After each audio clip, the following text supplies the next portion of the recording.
first episode of Call from the Deep.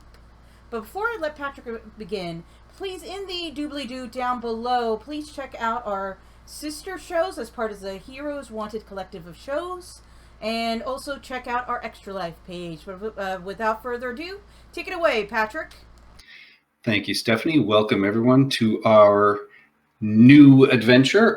This will be a bit of a preamble to Call from the Deep, so bear with us. We're just going to try and level everybody up kind of quickly.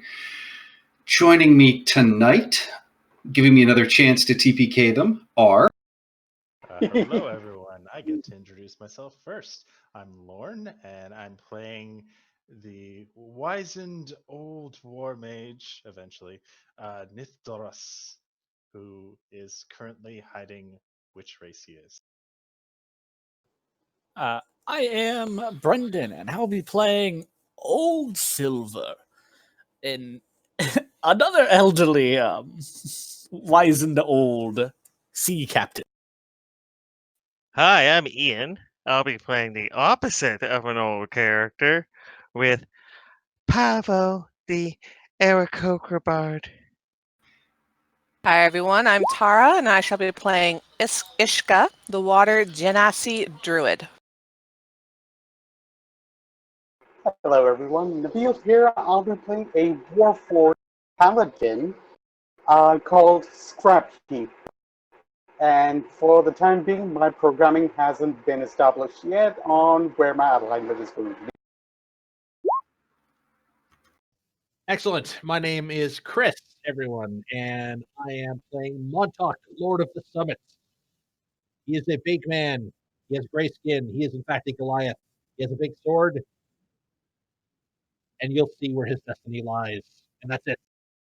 Hello, I'm Stephanie, and I'm playing Rue Belle Devereaux. First of her name, princess of a clan of sea elves, and I am a Tempest cleric. All right. Our story begins in the city of Skilled Hands, Neverwinter. The city has only recently got back onto its feet, following a volcanic eruption, a gaping chasm to the Underdark, and an orcish onslaught of the city. Lord Daggalt Neverember has managed to slowly rekindle hope. The outer walls of Neverwinter are being rebuilt, neighborhoods are being filled in, and life is returning to its former state. A state which once had this city known as the Jewel of the North. But unfortunately, things are never perfect. Pirate attacks on trade ships traveling to and from Neverwinter have been plaguing the city, causing businesses to fail, important food and military supplies to go missing, and agitating the populace. The city's army is mostly deployed out in warships, hoping to deter, or better, capture the marauders. Our party has been invited to meet with a known associate of theirs, Captain Magnolia Mags Montresor. And she is a tough and sly ship's captain, known for being able to procure most anything, ship nearly anything you want, whether it is under the eyes of the law or not. She can find a way to do it. She is often, though, in need of coin.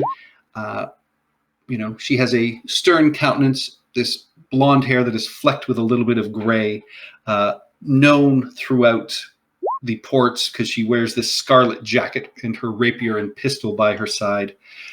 And typically, when you meet with her, you would meet in one of the bars or the pubs down by the docks. But today, she has invited you to meet in a temple, the Temple of Kelemvor.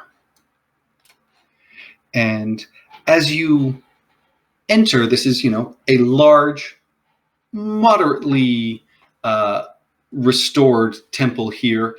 They are still working on the grounds. So, it's not the grandest temple in Neverwinter, but it's not bad.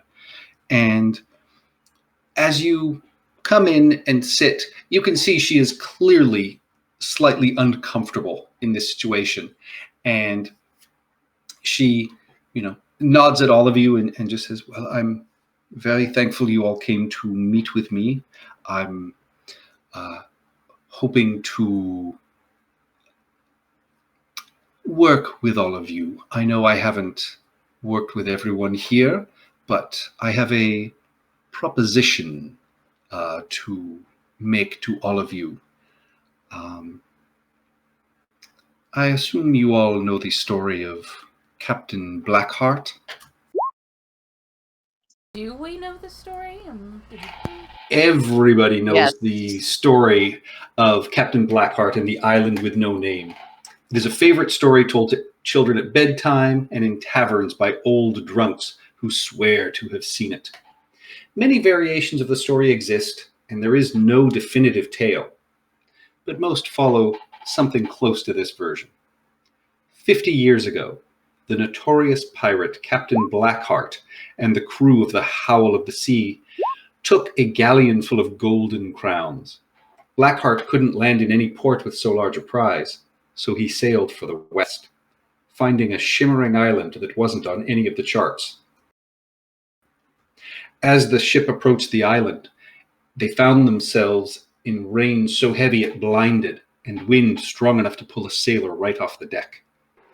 Within minutes, the Howl of the Sea was beached on the island with shredded sails and holes in her sides. Luckily, none of the treasure was lost, and Blackheart split the crew that survived into two groups.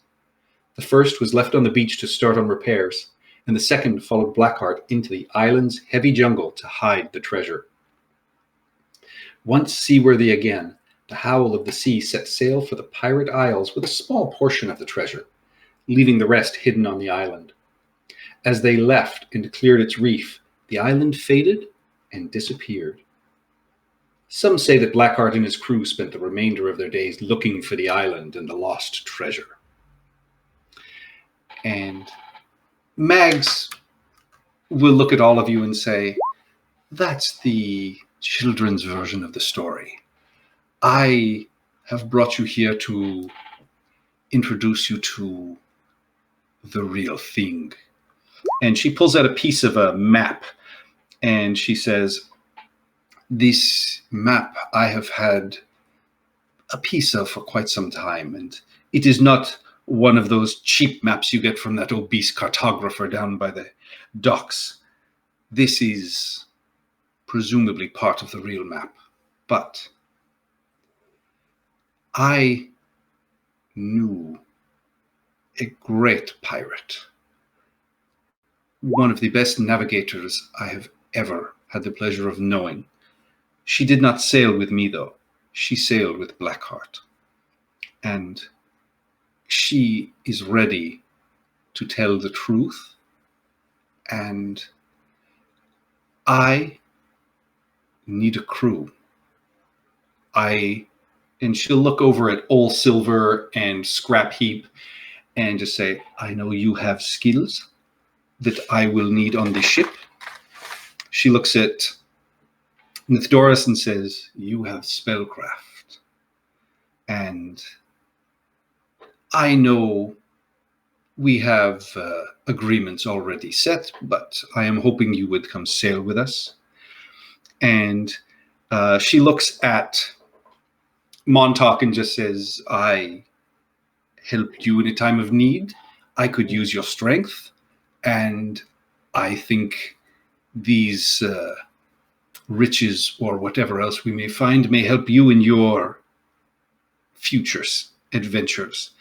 And she looks at Rue and just says, you, Mistress of the Storms, are always welcome on a ship, and we could always use you.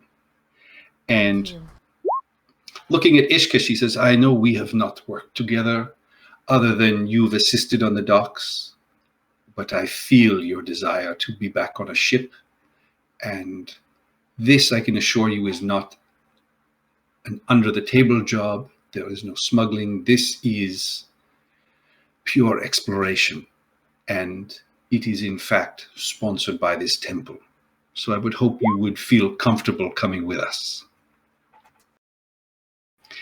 And for those of you who have not yet met Pavo, I recently transported him from Chult, and he is entertaining, but he is skilled with a sharp set of eyes, and I feel would make an excellent crew member. Would you be willing and interested in coming in such a voyage? Yes, I'm in. Absolutely. Montauk will Yes. just grunt and nod. I will I- stand. Oh, of course, I do agree. And we will be using a ship given to us by the temple for this. It is smaller and faster, and my mate will be coming with us, as well as my navigator. But for the rest, I will expect you to work to pull your weight. And the spoils, we will immediately give 20% to the temple. The rest, I will take 3 shares for myself and my 2 crew. The other 7 shares of the coins or jewels or anything like that, you will split amongst yourselves. It will be equitable. Is that agreeable? That Montauk sounds nods. all right. Ishka nods. Nithora Seems sort of fair. nod. All right. And with that, she will lead you into one of the back rooms where you see an elderly woman, gray hair tied back, very ill and frail at this point. And she introduces herself as Voice Fayette and tells you the true tale, saying that when Blackheart and his crew originally landed on the island, they decided to explore it to find supplies, and over the days that followed, they were attacked by dangerous beasts and killer plants. They also found ancient ruins deep in the interior of the island where they hid the treasure and protected it with traps. Unknown to Blackheart, though, the ruins were actually a temple dedicated to Merkur, the god of necromancy and secrets. The entire island is in fact cursed, and Blackheart soon came under the spell of Merkur's whispers, and here she sort of air quotes, decided that he could only allow his most trusted crewmates to share the treasure and know its location. The captain and his conspirators sealed their crewmates in the ruins to die. The Howl of the Sea sailed away with a quarter of the treasure and a plan to return again when they needed more. When the pirates, presumably left behind, were dead, it would be safe to come back. And when Blackheart and them returned years later, they were ready for the storm that greets you when you arrive at the island, and were able to land with minimal damage to the ship. However, when they arrived at the temple, they were attacked and killed by the betrayed skeleton pirates. And, Voice says she was barely able to get away and build a small ship out of the scraps of the boat. And she believes that to this day, Blackheart is still there counting and recounting his treasures. And she says that, many people have told you tales, and you may have seen maps, but there was only one true map that I made. And after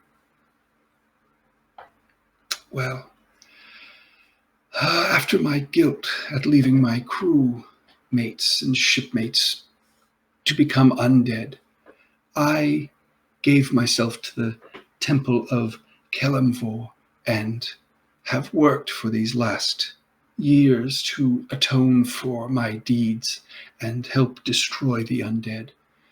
And with my life starting to pass, I have had the high priest agree to send someone out to these islands to destroy Blackheart and whoever is left there.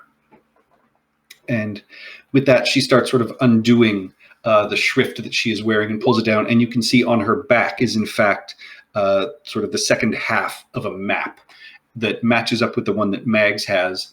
And she just says, if you copy this, this is the only way you will get to this island.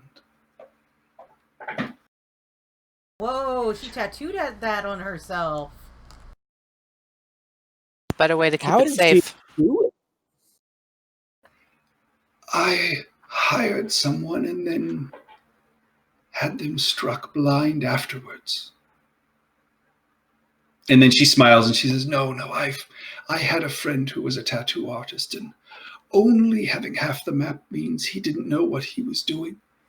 I just told him it was one of my favorite places that I'd ever traveled. He never knew what he was actually tattooing on me. This is a Golden Kamuy situation.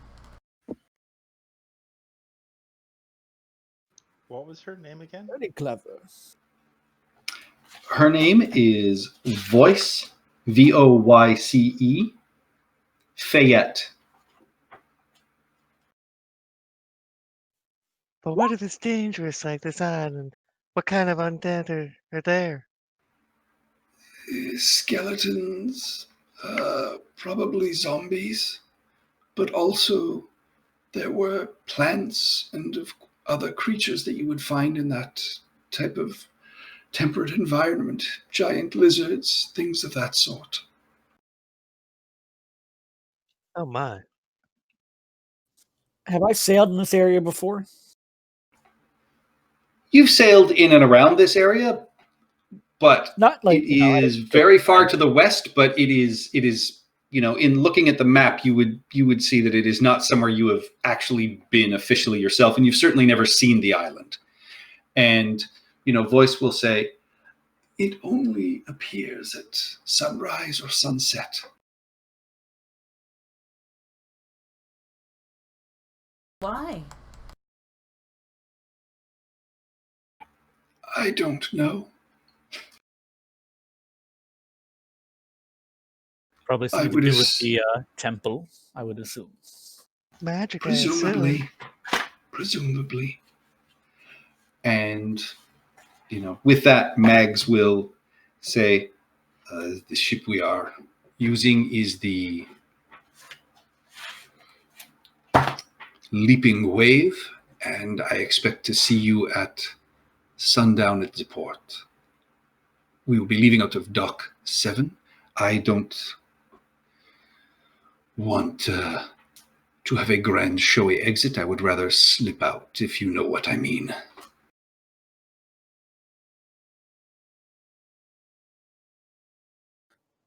Aye, Captain. That should give you about 3 hours to collect anything you want. Other than that, I will see you there. She nods and takes her leave, and you can see her make a small half-hearted sort of offering, and when she sees you sort of watching, she kind of shrugs and just sort of says, I pray sometimes. Sorta. And Insight? yeah, you can give me an insight. One of us did copy down the map, right? Yes. 22?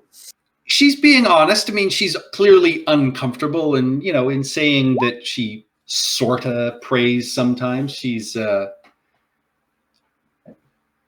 she's being honest. I will say, you also know currently she is so low in funds that she's had trouble paying her regular crew, which might be another reason that she's hired you guys instead of working with all of her regulars. And possibly another reason why she wants to slink out with no fanfare. Quite possibly. So with that, is there anything specific you guys want to do? You have about 3 hours before sundown and your boat leaves. Does anyone have a few spare gold? For what? I'd like to buy a second set of navigator's tools. I have I lost some mine some gold. time back. I have some gold I can share. How much do you need? I could have about 7 gold pieces. I will give you the gold. No need to pay back. Thank you, Scrap Heap. I purchased navigator tools. All right, easy enough to find in some of the shops down by the docks. And as you are, making your way in and around the docks, you can see, the cartographer is there in his usual place, sitting behind an old sort of table with scraps of maps that he has laid out. And, for the right amount of money, he will sell you the rest of the map as well. And, you can also see Wally Colors, who's the local tattoo artist down at the dock. He's a great bearded dwarf with a very long braided ponytail that, stands on a stool on the street corner. And you can see he's currently getting what appears to be a tattoo of a jellyfish to a young woman.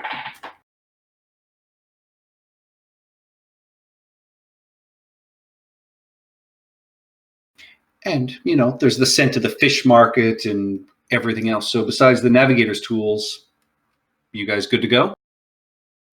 Montauk. I think I'm good. Yeah. Did we get Ishka any just wants to pick extra- up a quarterstaff. That's it. Did we get any additional money on top of? No. No. Okay, I'll just pick up some starting food. You might want to get a whole staff. Just a quarter is probably not going to be very useful. I could lend you mine. I do not plan to use. Ishka will just look at old Silver and just, aha. Understood. Montauk's gonna spend most of the time in the dock ward, they're in the dock area, just kind of like looking at things with mild disdain. He really does not like this whole civilization business. And I'm gonna try and make some money for some fruit. I want one of those apples. Old Silver will kind of move over to Montauk and say, Boom! Come, Pavo. Let us spread the word, and we can probably earn some gold. Roll me a d12, please, Pavo. Right, so you get 7 silver pieces for your performances. Thank you, folks. Thank you. Thank you, everyone.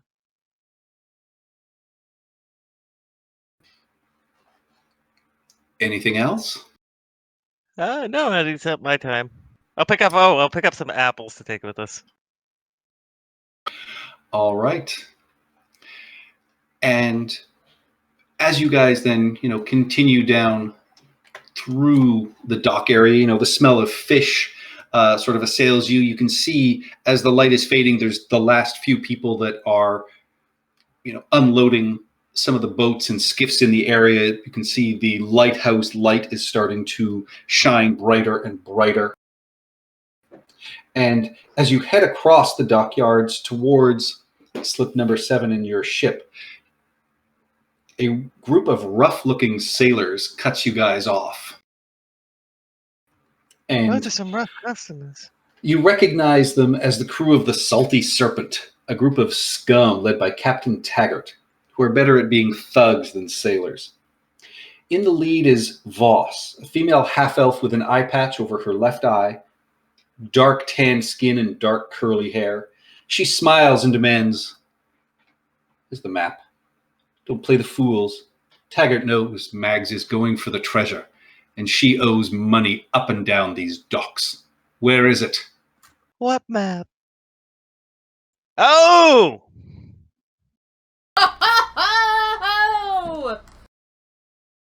This is going to be a great campaign.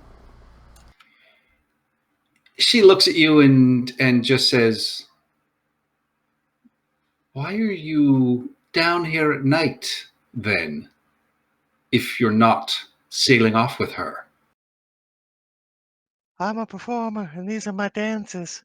Come on, guys, dance. And with that, I mean, she looks at Old Silver and just says, "Look,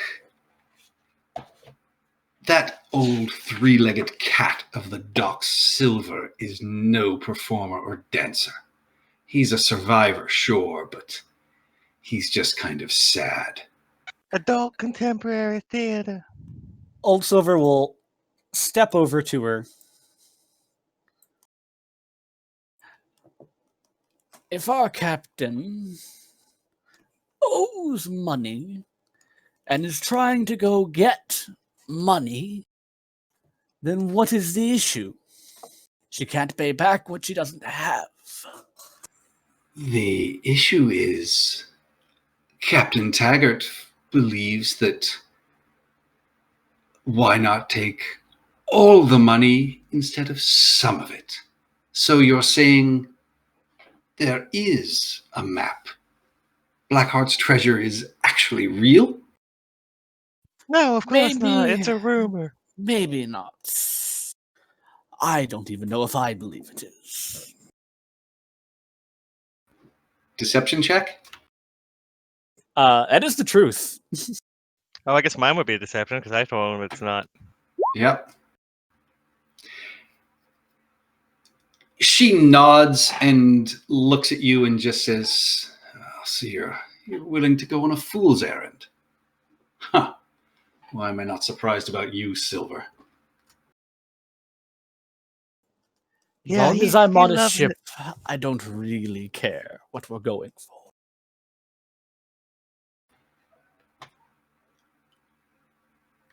And she just nods, and you see the other sort of crew around her are watching for her response, and she's just like, okay, I'll tell Taggart you didn't have this map.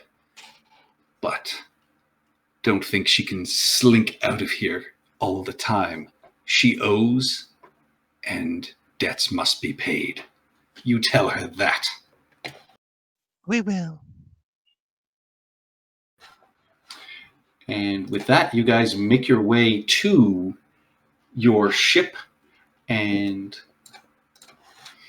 are easily able to pull out of the slip, and you are introduced to Mags's first mate, Chadwick Van Roos, and he is a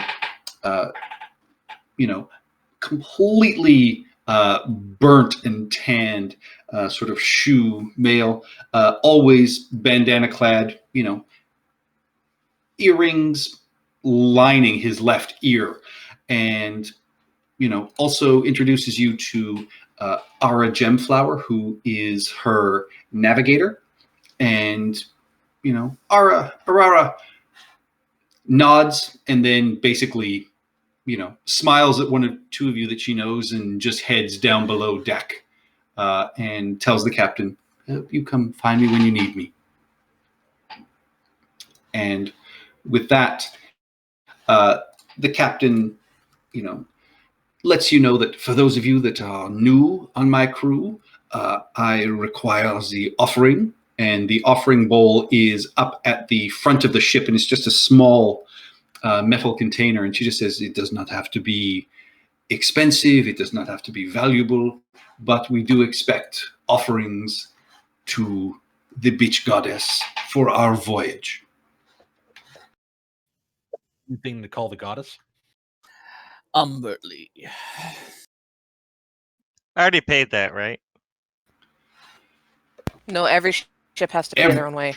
Yep, Oh, every ship so- has to pay their way. And so you can see there's a what appears to be a woven bracelet that you would presume Aurora has thrown in. It seems more her style. And you see a couple of copper coins, and then what appears to be a small blue stone is also in the offering bowl, just at the very prow of the ship. So what do you guys throw into the offering bowl? Scrapheap takes out a coin from his coin compartment on his body and gold coin and tosses it into the bowl. You have a coin purse? It's a compartment. I'll just leave it at that. Come out Old like S- RoboCop's holster out of your leg. Just think Jingle Bells, but change bells into something else, and there you go. Jingle, yeah. This is the Old first Silver will Warforged toss I've ever seen with a crack. His last 5 gold, or not 5 gold, 5 silver. He is now literally penniless. Ishka will put in her coral hair clips. I will put in 2 gold coins. I Montauk. will. Sorry, go ahead. Okay, sorry. I'll go quick. I will pluck a single feather out and put it in one of the big long ones. Ow! Montauk will approach, sort of look down at himself, and around his neck there's kind of like this like big necklace full of like teeth, like animal teeth. He'll pull off what looks like a large lion's fang off of his necklace, and he'll put it in the bowl and walk away. Nithdoras will walk up, and from out of one of his pockets, he'll pull a fist-sized piece of crystal that's sort of oblong and place it in the bowl, and give up one of his various methods to cast spells by.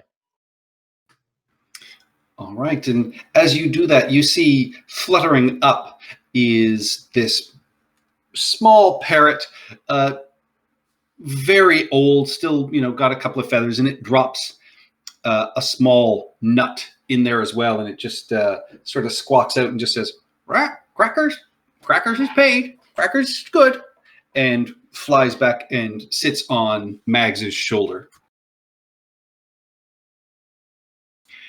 And with that, as you leave the slip, Captain Mags will look at you and just say, "Right, what jobs can each of you do on this ship? Where would you feel the most comfortable?" I come with a wide variety of skills to help on water vehicles. You may tell me what I would need to do. And she says, "Well, we have Aurora, who is my navigator. Chadwick can handle the food, but I do need a quartermaster. We do need perhaps a ship's surgeon. I need a deck swab. I need a,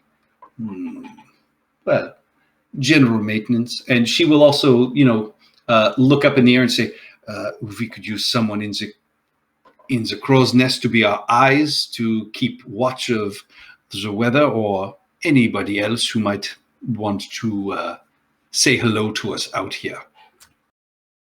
With your permission, Captain, I will take on the duties of swabbing the deck as you have suggested.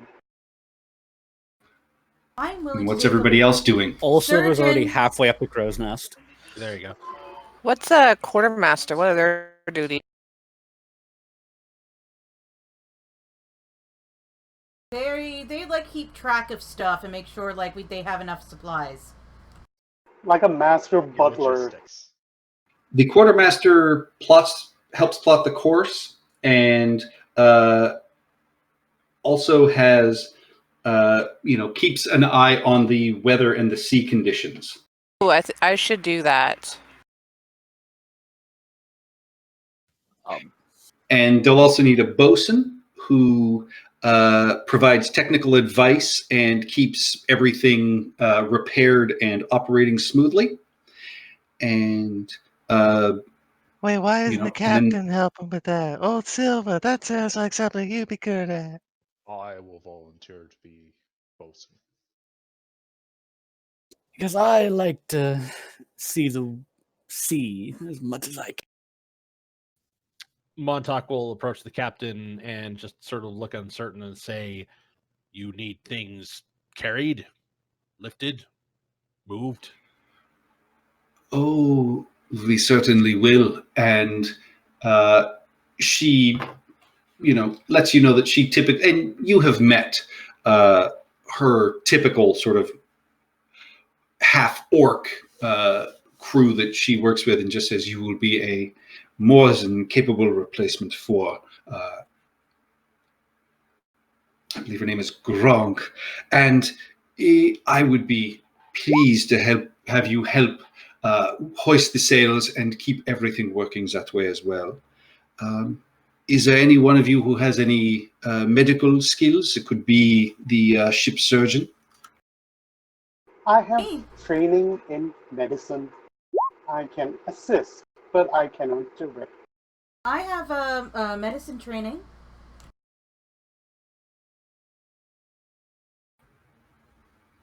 Can you guys hear Steph? Just double Yes. check. Yes. She just No, can't hear it.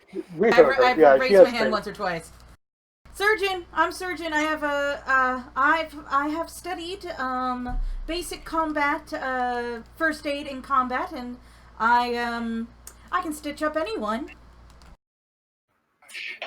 And Pavo, she will look at you and just say, typically this is the first mate's job, but Chadwick is going to be cooking. So I need you to keep the crew's morale high by providing supervision, encouragement, and helping with discipline.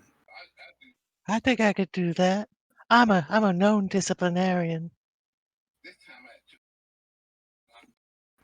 Did anybody else shudder at that? Yep. A little. Yeah.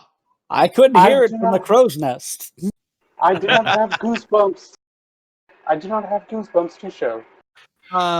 Montauk is 7.5 feet tall, and he just kind of looks away very slowly at that sentence. Danger, Will Robinson. Danger. All right. With that, night falls, and you are able to have a comfortable night's sleep in this ship. There are hammocks that are slung in the lower quarters. Chadwick is able to provide you with, a basic snack before you head down. And come morning, can I get Ishka? Can you roll me a d20 for the weather, please? Yes, sir. D20. The weather on your first day is slightly overcast, but the wind remains moderately strong. So you guys are making good time. Can I get you to give me a perception check, please, Old Silver? 23. 23. Everything seems clear. You can see off in the distance there are a few, whales that are, swimming nearby, but you don't pick up any other ships that, are other than merchant ships or anything like that. Everything is clear and calm through this day. You are able to have another night's rest. Second day, can I get another weather check, please, Ishka? Okay. Quick question while we're doing this. How high up are we from the water? You are about 17 feet off the water in this ship. Perfect. Good. So the water is nearby. I guess I need to shape it. Awesome. All right. And, with that, you get a perfectly calm sea, great winds, and you guys make exceptional time on this, second day out at sea. And you are, able to keep track of everything very easily on the ship so far. Is there anything you guys want to do for the rest of this voyage? I'm just going to sort of fast forward through the rest of it. As we get closer, Old Silver's gonna spend a little bit of time fishing and asking the fish that he pulls up if there's anything up. Like anything strange. You or assaulted me, you asshole! abnormal. I'll My let you go face. if you answer. If you don't answer, I'll fry you up. Give me a persuasion check, please. This is the most disturbing thing I've ever seen. Or intimidation, since you're threatening to not release them if they don't 8. tell you anything. An 8. You ask, and most of the fish responses are very upset and angry at you and just keep asking, are you going to feed us? Are you going to feed me? Are you going to feed me? And are not able to give you any specific answers. Most of them, seem to think what you've done is incredibly rude. Chadwick, I have some food for you to cook up. He is happy to cook up the fish for you. Give me another perception check. Actually, as a group, I'll have you guys give me a perception check, please. Fine. I guess the only other thing that I want to do during the voyage is the I'm flying jack at least once. Oh, Scrap Heap, if he has time, he's going to be playing cards with the crew, and whatever he earns, he's going to... The only one of us with wings wants to do I'm flying Jack. Yep. If Montauk sees this, he's gonna come up behind Pavo, grab him by the back of his shirt, and sort of lift him up, and then like move him back a few feet, and says, "Dangerous." And then he turns around and walks away. A caring man. And after a couple of more days of travel, where the skies have been clear and sunny, the seas are light, and you've had enough wind to make your destination, are you guys aiming, and Mags will sit everyone down and just say, we are getting close. Do you want to approach the island at sunrise or sunset? Sunrise would probably be wiser. If we're expecting a storm when we get close, I'd rather face the storm as the sun is rising rather than setting. If we crash, it would be nice to have sunlight. May I suggest an It's very idea? weird to have light in a very big storm, though. Yes, You should after the walk storm, if we are outside. crashed and sinking, I would rather be sinking during the day. Also, we can explore easier when we land. If it's Oh, daytime. we can conduct a one-person reconnaissance. If you can get me close to the land, I will jump off the ship into the water and will walk towards the island. They That's will a good not point. suspect. I could also fly over the storm. But you will be easily seen in the air, but no one would suspect I'm blue. anyone to... I'm blue like Oh. the beautiful sky. Of course. The options are here. We would let the crew decide on how to conduct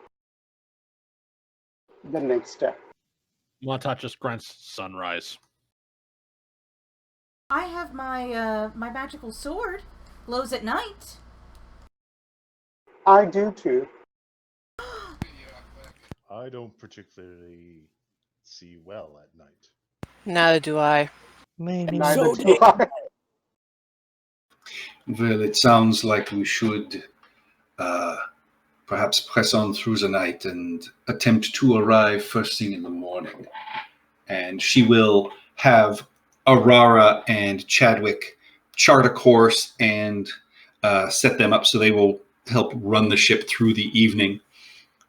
And as you wake up in the morning, you see, this flash sort of slowly appear on the horizon, and you start to see this island sort of shimmer and materialize in front of you.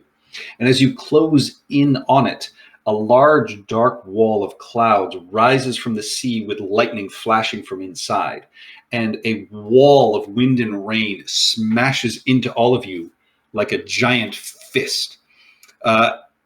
What is everyone doing on the ship to help keep everything under control as this is going?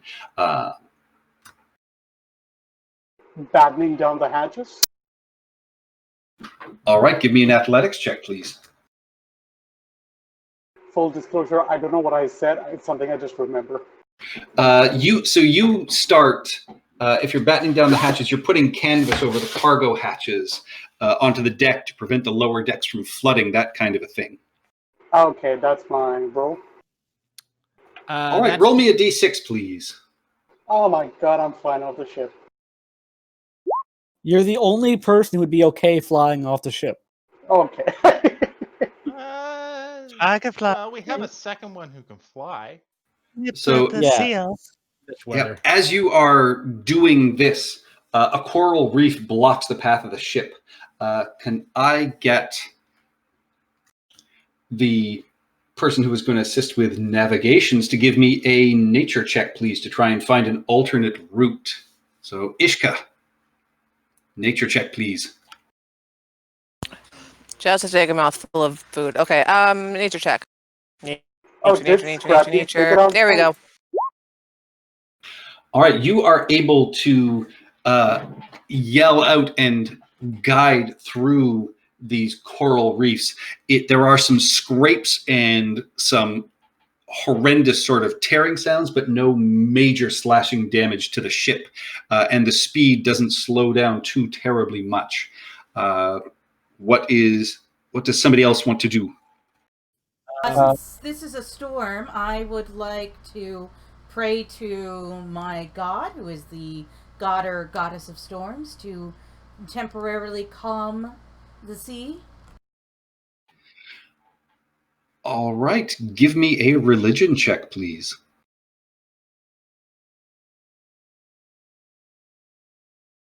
Wait. Is Steph actually worshiping Umberly? Is she the goddess of storms? She's the goddess of the wrathful sea, so she would be That one would of the be- storm gods. Yes. Yeah, I'm a cleric of Umberly then. All right. Yeah, There's- you there's loose not- a. There's nicer one. Doesn't matter. She- You she's loose sort a of prayer known as to. that bitch.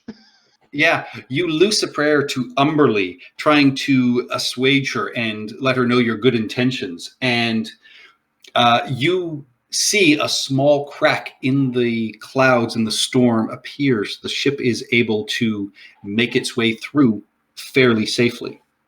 That is a success. What would somebody else like to do? So, having seen presumably from the crow's nest, the narrow dodging of the coral reef, Old Silver's gonna look ahead to see if there's anything else obvious in the ocean that we should avoid. All right, give me a perception check. Do I get advantage for being in the crow's nest? No, because there are black clouds and storms and everything swirling around. 8. Roll me a d6, please.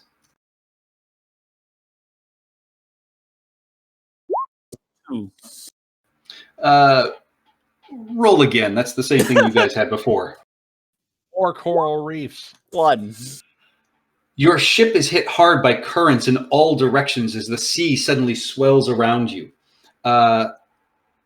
Give me a wisdom water vehicles check to try and navigate through these swollen seas as they come around you.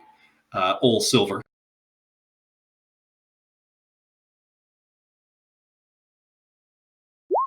14. And with that, I mean, these seas swelled up suddenly and caught you a little off guard, but you are able to plot your way through. Some of the sails are battered and get sort of slashed and things like that, but the damage is nowhere near as bad as it could have been. And one more check from you guys, please. Who wants to give me something they're going to try? All right. What is Nithdoris doing? Nithdoris is going to reach out with his mind and form his telekinetic mage hands and try and secure any rigging that has been pulled loose or broken loose from the batterings we've taken so far. All right, so you're going to strike the royals. You can give me an intelligence acrobatics check. Okay, so that would just be a straight intelligence check then. Yes, because you are using your mind and your telekinetic powers to try and hold and control things. No, Roll me. I wanted to see if I was proficient. Roll me a d6, please. 6. Roll again. Oh, come on. Oh, is this twice? No, but it's double the damage. Oh no! A large, massive wave and swell of water is headed your way. Give me an intelligence vehicles water check to try and navigate through this wave. Which person? Hold Nithdoris. the line. So you are able to, I mean, this wave crashes over the ship, almost knocking it sideways. You are, sort of battered, and the ship takes a large amount of damage. But you still get the sense that it could have been far, far worse. And with that, the ship itself comes to a sudden and jolting stop. So I need everyone to give me a dexterity saving throw, please, as obviously you have run aground on this island. I just jump into the air. That No, only you still works have to with give the- me a dexterity save, because you might jump into the air and run into something. Oh, I'm Jump into landing the air face as you're first. thrown into the mast. You're the mast. Actually, no, I'm right next to the mast. Ishka, why are you blessed?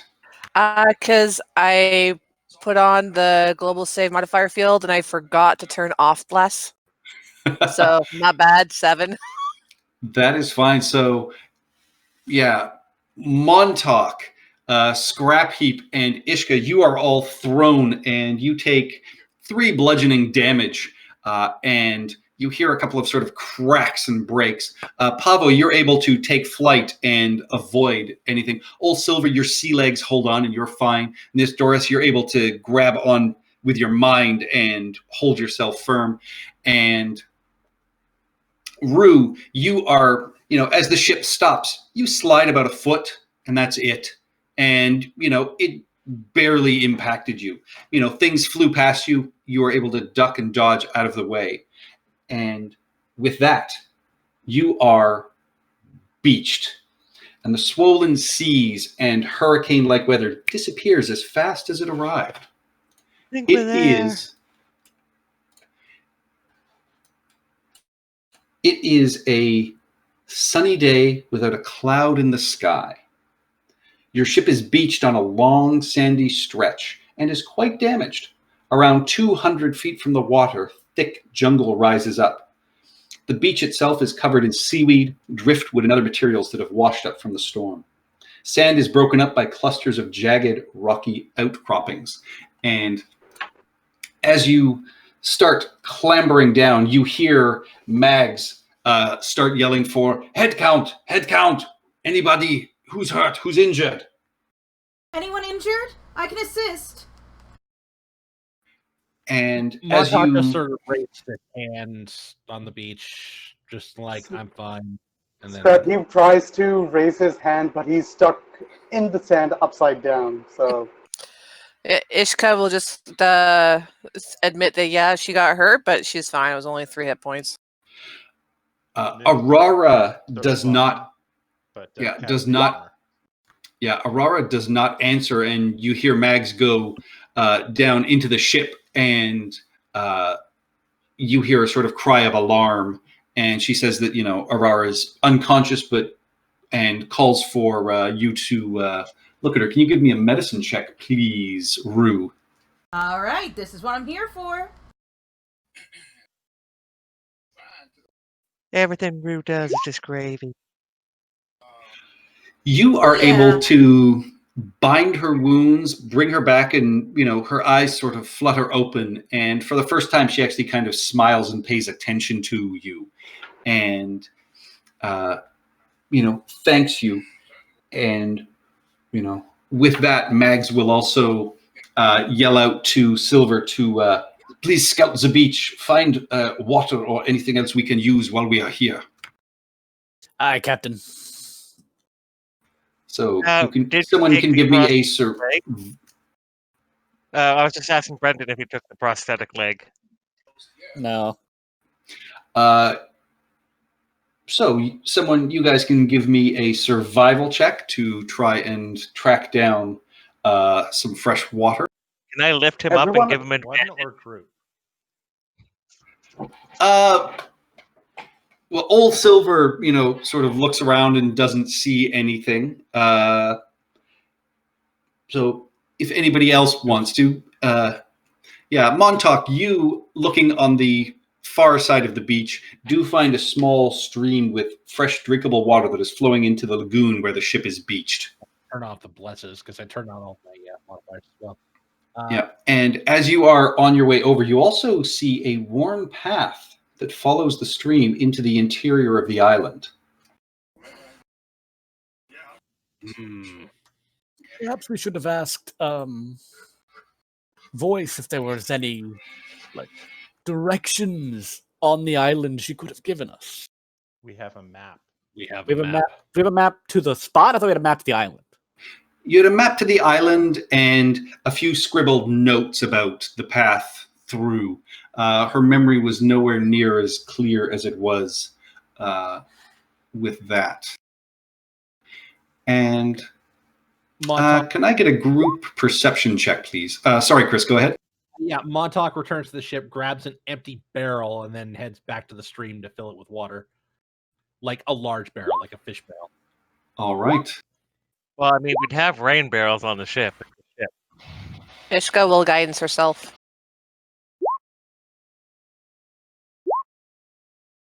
Guidance myself. My internal sensors are picking up something. All right. 19. So a couple of you notice that as you are looking out across the beach and watching things happen, a few of the rocks are slowly lifting up and moving and then lowering down. And as you are noticing this, a couple of these larger sort of rocks in the area nearby scuttle up. And unfortunately, I need everyone to roll initiative. And Pavo, Nithdoris, All Silver,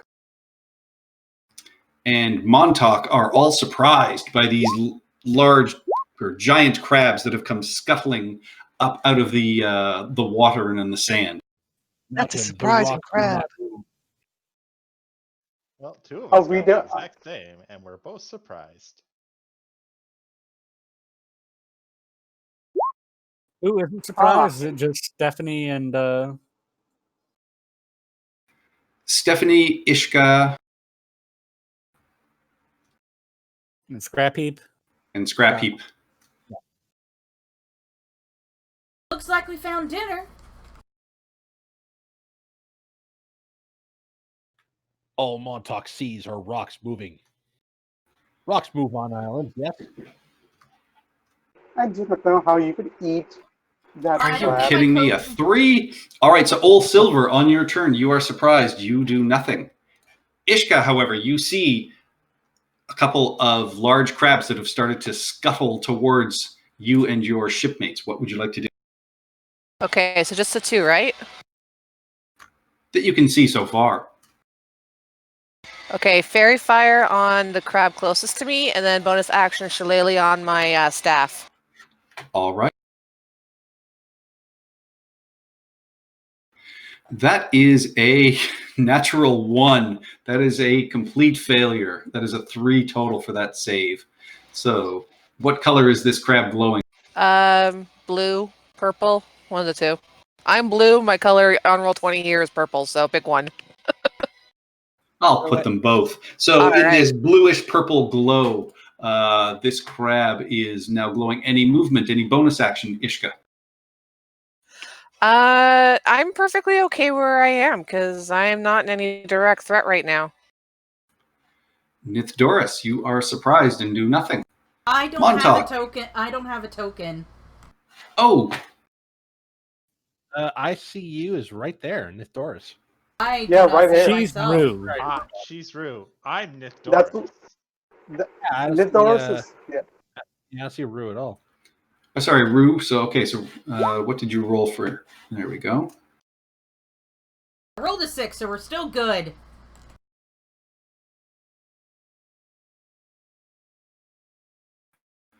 Takes us to Rue. All right, I will. I'm gonna cast Sacred Flame.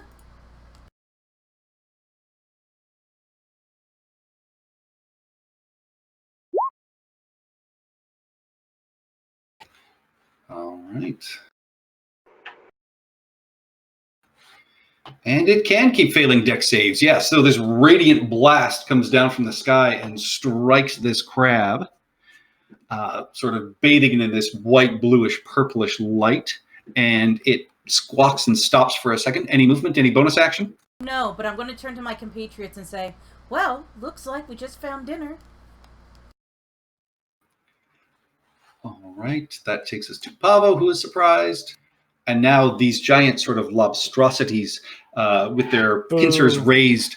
It's from the Dark Tower series. Give me a break. They're brilliant. And so they keep moving towards you, saying like a did-a-chum, did-a-chuck, as they scuttle over towards you. Coming first to you, Old Silver, Mr. Stupid Name. I mean, it was a brilliant name, Patrick. First attack, it snaps at you with its claws. That is a 13, which misses. And then it swings around with its second and critically fails. It just skids and, it's like it tried to throw some pocket sand at you, but failed disastrously.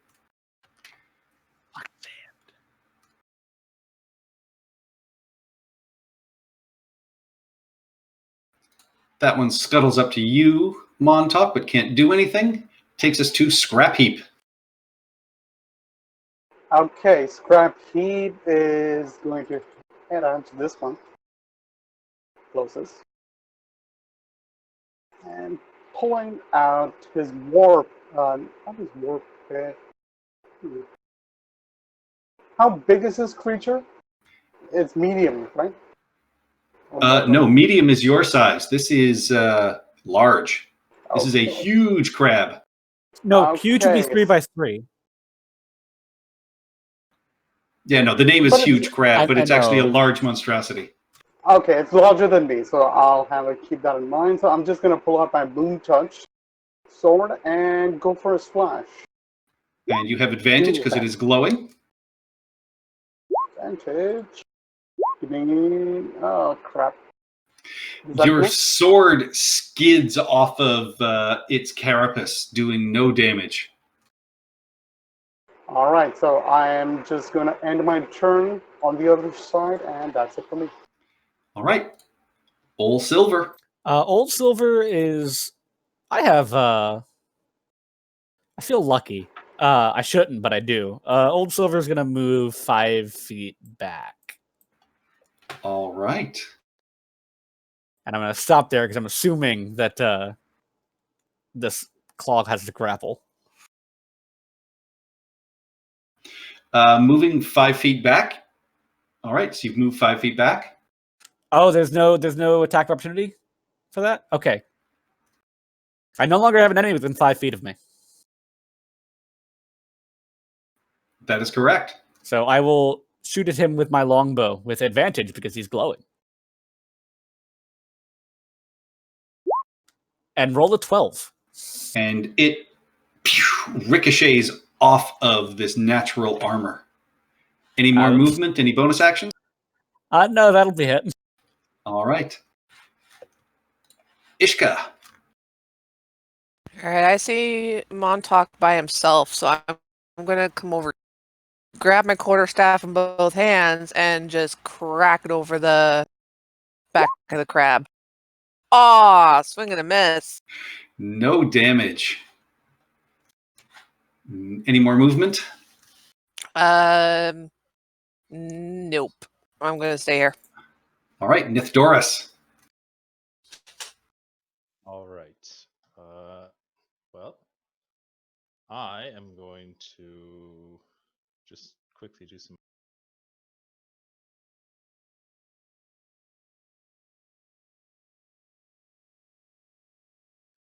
Sorry.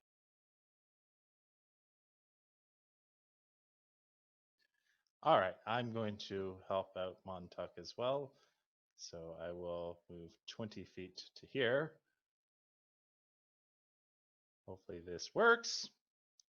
I am going to Shocking Grasp. Absolutely. You move over, laying hands on one of these crab legs and just blast it with lightning energy. And the whole thing just sort of electrifies. Some of the water on it steams off. And then I run away saying, I'll help, but I will help, but I'm not going to stick around. And as you dash away, one of Johnny these Grass claws... stops it from having reaction. Oh, it does. No reactions. Nice. Well played. All right, that takes us to Montauk. Okay, Montauk's going to put down his giant keg full of water, pull out his greatsword, and attempt to insert it into the seam between this thing's carapace and wrench it open. Yeah. Wow. Absolutely, yeah. You smash through its carapace for 12 slashing damage. It is starting to look very badly hurt. Any movement, any bonus action? No movement. I could, I guess, second wind, but not yet. No, I don't have a good bonus action yet. Nope, that's it. All right. Rubel.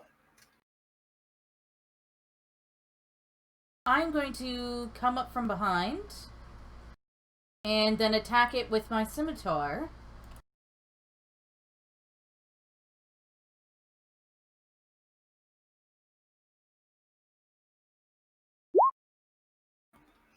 Your blade flashes and finds meat under the shell for 7 slashing damage. Oh, come on now, they're good eating. Whoops, switch. And you twist your scimitar a little bit, and you can hear a little crack. Any more movement? Any bonus action? No. Oh, I'll shout. Pop. Cookie, get some water boiling. We got ourselves a crab dinner. And he just yells back, I need the water that you're getting. Working on it. But yes, that takes us to Pavo. All right. You guys. Oh, wait, but there's 2 of them, right? There's just the 2? Yes. And Not that. And the one to the left hasn't been hurt, right? No, they've both been hurt. All Really been hurt. very hurt. Yeah, Montauk smashed into the one on the left after it got electrocuted by Nithdoris. The one on the right has been bludgeoned or been stabbed by Rubel. Okay. I guess I'm just gonna use Vicious Mockery. Yeah, you're just cancer.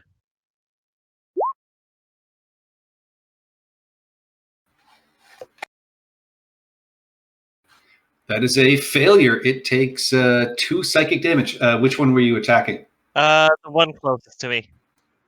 That guy. All right. And I'm going to nobody. Oh, okay, let's see. Let's give inspiration to who's closest. Let's do Rubel. And then I'm gonna fly up here. All right. As you lift off and fly, it sends a claw streaking out at you. Oh, it's got 10-foot reach? Yes. Where was I? Yep. That is a 15 to hit. I believe that hits. Yes, that hits. All right. You take 6 bludgeoning damage and you are grappled.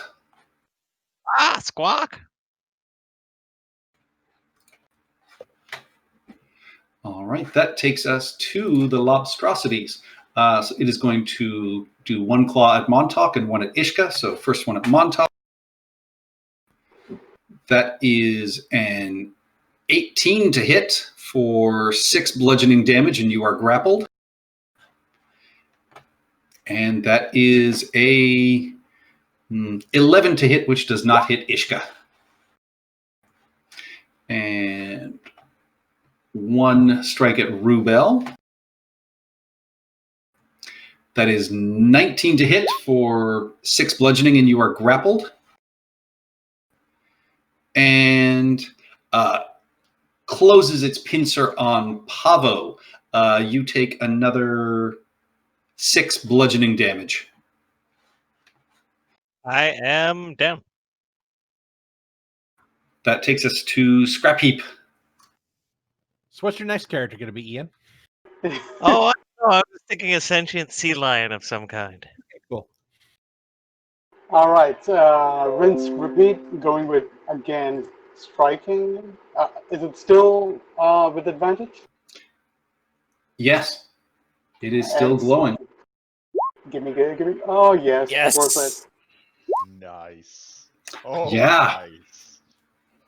Yeah, you swing down two-handed with your sword, and there is the mighty crack as the carapace just splits, and it immediately drops Rubel and Pavo as it, slumps down to the ground. This, sort of wet ichor flowing out of it. Okay, so I tell Rubel, is this meat enough to feed the crew? And then I walk over to Pavo, which I'm going to try and stabilize him on my next turn. All right, top of the round, Old Silver. Good shots. And then Old Silver's going to step over here to get a better line of sight and fire at the crab.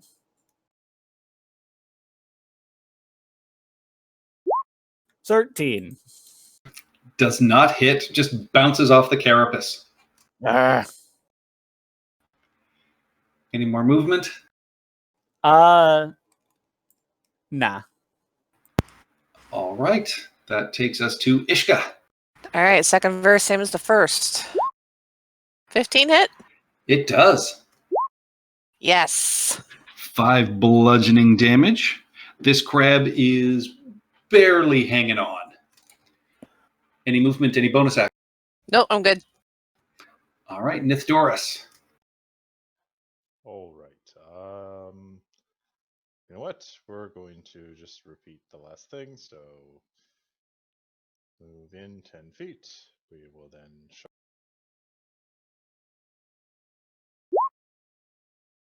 Hits for 4 lightning. It is and then injured, but back 10 feet. still alive. And Montauk, you just felt this nice little jolt run through your body. Montauk is confused. He does not understand. He just stabs down, angry and screaming, and just not in a rage, because that's not a thing that he has. But Puberty he's must have been hard for Montauk. I'm sorry? I said puberty must have been hard for Montauk. Yeah, he's not ready for the beach. Yeah. You swing, and it just breaks off on the carapace. Rubel. All right. I am 5, 10. Move to here and Sacred Flame. All right. Cleric of the Pitch Goddess. Ran right past her downed friend. Oh, That is a failure. Roll your damage. Okay. I mean, the great thing is she used a cantrip, so she can still cast Healing Word. That was my plan the whole time. Don't you Yeah. ever, talk smack against my goddess.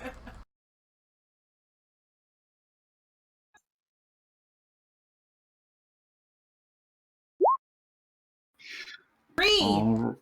3. It's Three got healing. 1 hit point left. That was healing. Oh, wait, Well, that was healing. Sorry. Roll your damage for the Sacred Flame. 5. 5 is enough. This bluish, brackish, radiant energy fires down, and that is enough to kill the last lobstrosity, dropping Montauk into the sand. And with that, I'll stand up. Dr. Murray, is that you? Claire! No, it's me, Rue. And don't talk smack about my goddess again.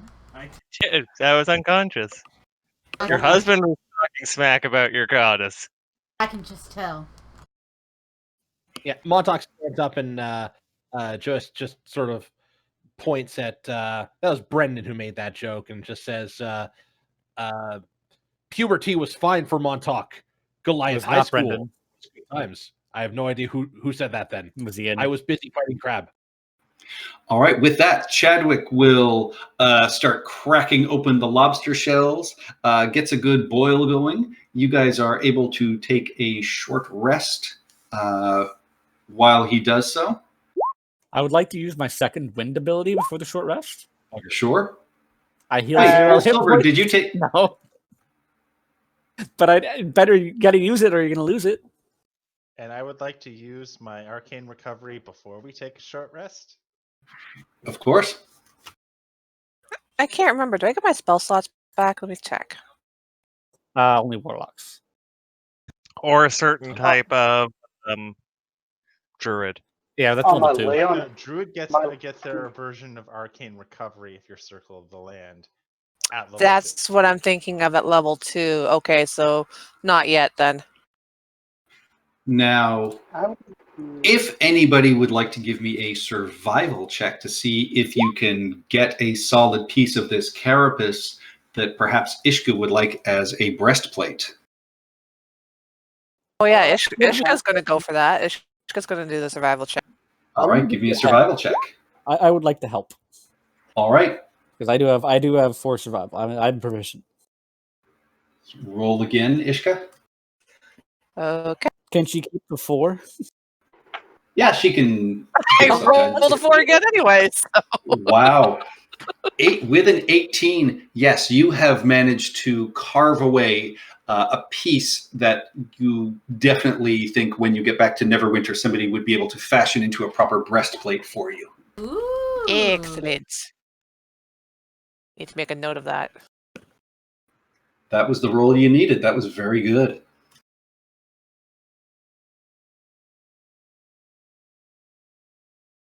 I'm going to sit up here out of harm's way for now. It looks like All it's right. under there. So with that, you guys want to take a quick bio break and come back and head Sure. into the jungle. Welcome Sure. to the jungle. Da, da, da, da, da, da, da. All right, be right back. Be right back. How's level 1 feeling? So far, so good. That was a good start. That was a good Fragile. start. I was honestly expecting you to throw in another Lobstrosity. No, I would 2 is a like to- fair fight with 7 players.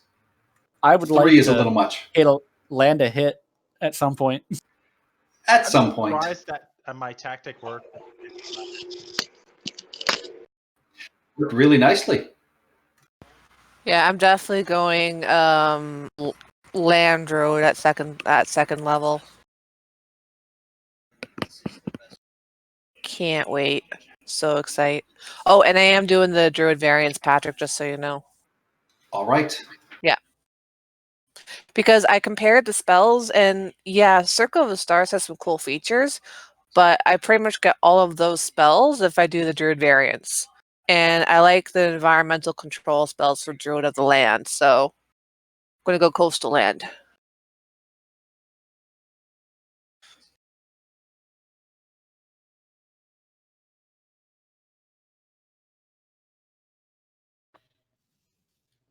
Yeah, I'm probably gonna go Battle Master. I've done Champion before. I've never done Battle Master. I like the idea of having maneuvers. I really enjoyed doing Battle Master.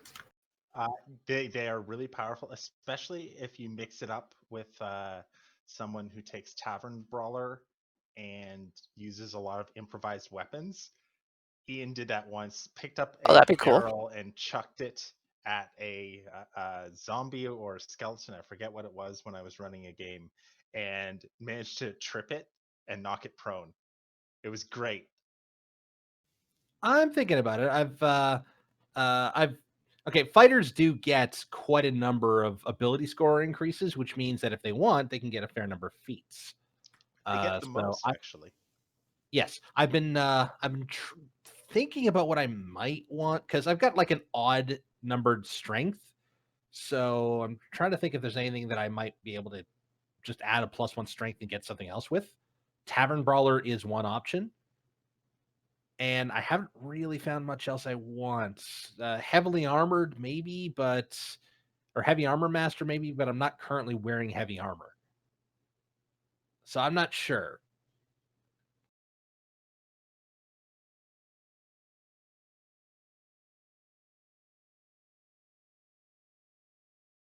Also, I was thinking about multi-class. Fortunately, there's not a lot I can multi-class with. Not a lot of Back. good options for me anyways. Ranger, maybe. All right, back. It's not a really good dip, though.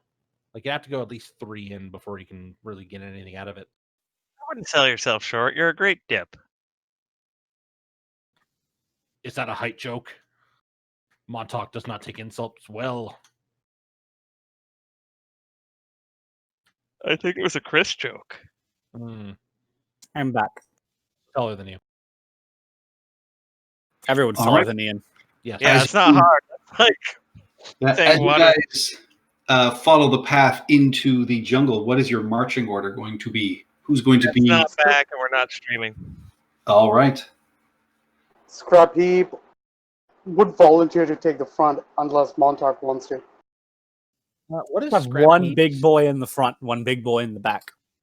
Yeah, that sounds like Montauk, because Scrap Heap has an armor class of 20, which at first level is fucking awesome. So Montauk will be in the back. I think I want to be up a little higher. I don't want to get grabbed by a crab. I'm gonna stick in the middle because I'm a wizard. Where would you get grabbed by a crab here? Oh, you mean a literal crab? I don't understand the metaphor. Grabbed by a crab is something sailors use to refer to, you know what, don't worry about it. Yes, please don't. Are we going 2 by 2 or do you want to go single file? Go check on stuff, see what's going on. Well, we're not dwarves, so I don't know, or ants rather, I don't think we should be marching 2 by 2. Hurrah, hurrah. Hi ho, hi ho. Well, we could always just sing, "What do you do with a drunken cleric?" That would just grab everyone's attention. That would be fun. Oh, we could put the drunken cleric with the captain's.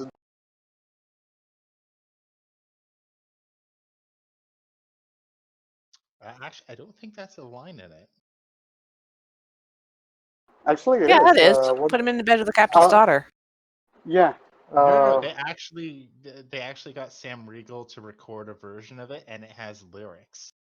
Oh, you're talking about the critical. Okay, so Critical Role actually actually came out with What Do You Do as a Drunken Cleric? Oh, Critical Role, okay. I was D&D talking. Beyond. Okay, because I am thinking you're just paraphrasing What Do You Do with a Drunken Sailor, and that is one of the lines from What Do You Do with a Drunken Sailor. You put him in the bed with the captain's Exactly. daughter. Exactly. Okay. Okay. Okay, that makes more sense now. I haven't watched Critical, so I've no idea what happens on that. Ow. It returns on next Thursday, July 2nd. They just announced it today. Yeah, I was actually talking to my mom this week, and I might actually be able to get back down there and start running live for my sisters next month. So looking forward to that. We'll see how that goes. Are we all back now? Present. I think we're still waiting for Ian and Stephanie. I'm back. Ian? Steph is just coming in right now. So just give her 2 seconds and we'll... 1 good. Mississippi, 2 Mississippi. Too late. Yeah. Ian's been there like Waldorf and Stanton. And Brendan, that's pretty brave for someone south of the Mason-Dixon line. I'm back. Mississippi? All right, so as you follow the path into the jungle, you leave the bright sun and the sound of the surf crashing on the beach behind you. All around you is thick green jungle from the ground to the canopy high above. The leaves and vines above block the bright sun, and only dim light reaches the ground around you.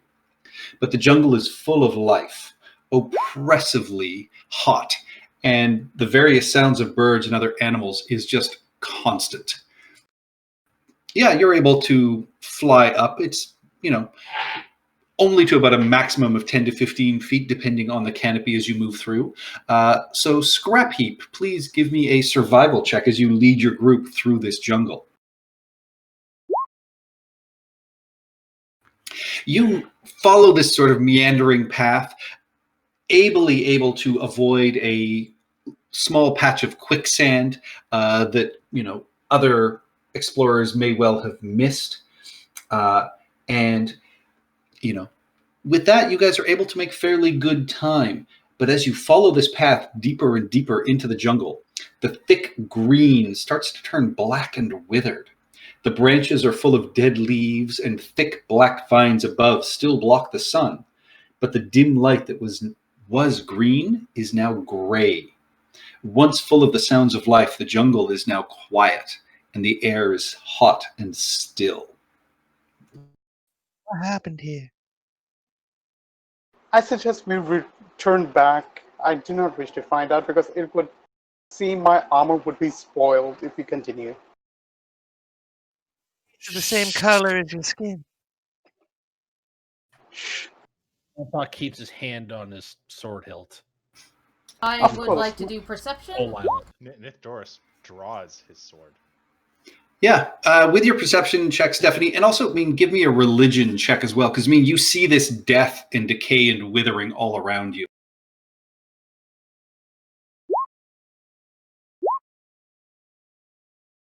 Wow. Yep. God doesn't encourage extracurricular activities. All right. Anybody else who is proficient in religion can give me a religion check if you wish. Nope. I'd roll just for, I'd roll just for the hell of it. I am Like, not All right. proficient. So you guys keep moving through this now withered and blackened jungle, and the path you've been following starts to slowly wind and climb higher into some hills. After traveling for about another 40 minutes, you find the temple mentioned by Voice. Towering over the withered growth and vines is a massive 60-foot tall skull that has been carved out of the rocky hillside. The rock has been bleached white over time, and the eye sockets glow orange, lit from within. The only entrance in front of you appears to be the mouth. Is it the King Kong temple? Not quite. At this point, Stephanie, you remember that this island and everything was dedicated to Mirkul, which could explain the rot and the decay on the island around you. Yeah, I'll point that out to everyone. What would you guys like to do? We are here to kill undead. No, we're for treasure. The undead are there. They're in the way.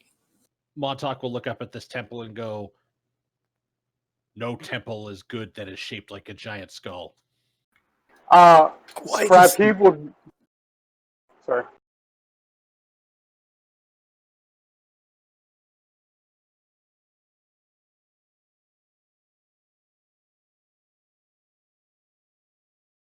All right, within 60 feet of you, you pick up the sense of undeath all around you from the sort of plant life and things like that. And so, yeah, this whole area radiates sort of undead energy, but you don't get any distinct pings of undead creatures itself. My sensors are being overloaded with too much information. I cannot speculate other than we are surrounded in danger. Sensor.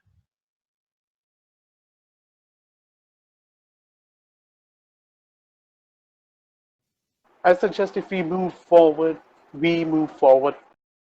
guarded, armed and guarded. We move forward, or we leave and never return. I guess we must press on. I pick No, up a going rock, back. something that will fit in the palm of my hand. All right. It's also You make your way up to the mouth of this skull entryway, and with the gray light that is filtering in, those of you with dark vision look in, and you can see there's about a 60-foot long square stone passageway in front of you, about 10 feet wide and 10 feet high. The stonework is ancient but generally intact, and you can see that it ends in what appears to be a staircase leading downwards that you cannot see down from at this point. If we're moving into darkness, I will cast light upon the stone I picked up and hold it in my palm. All right, you do so. Are you like blocking it so it's not radiating light everywhere? I can, yeah, I'm gonna use, We've learned our the lesson. fact that I have it in my hand, and potentially, using my other hand, if I have to put away my sword to do so, to channel the light so it will only be cast in a specific direction. And if I need to, I can cover my hand to extinguish the light without actually extinguishing the spell. And what's the range on light? It's a torch. I think. Not a number. So How many 40 lights and can- 40 and 20. Yeah. How many light? Oh, I have light. I'm going to cast light on a It's stone. Hold it in my 20, sorry, talon. 20-foot radius dim light, an additional 20 feet. 20 feet bright light and 20 feet dim light. So it's actually not as good as a torch, but it's okay. I'm gonna pull up my ever bright lantern and put it and hook it on my staff. Montauk's going to look Screw- really nervous at all of this open display of magic. Scrap, he pulls out his moon touch sword. I'm not attacking. This is the only way I could bring out the info. Do none of you see in the dark? I can My- see the dark. Just do me and Rue. I do not come with that function.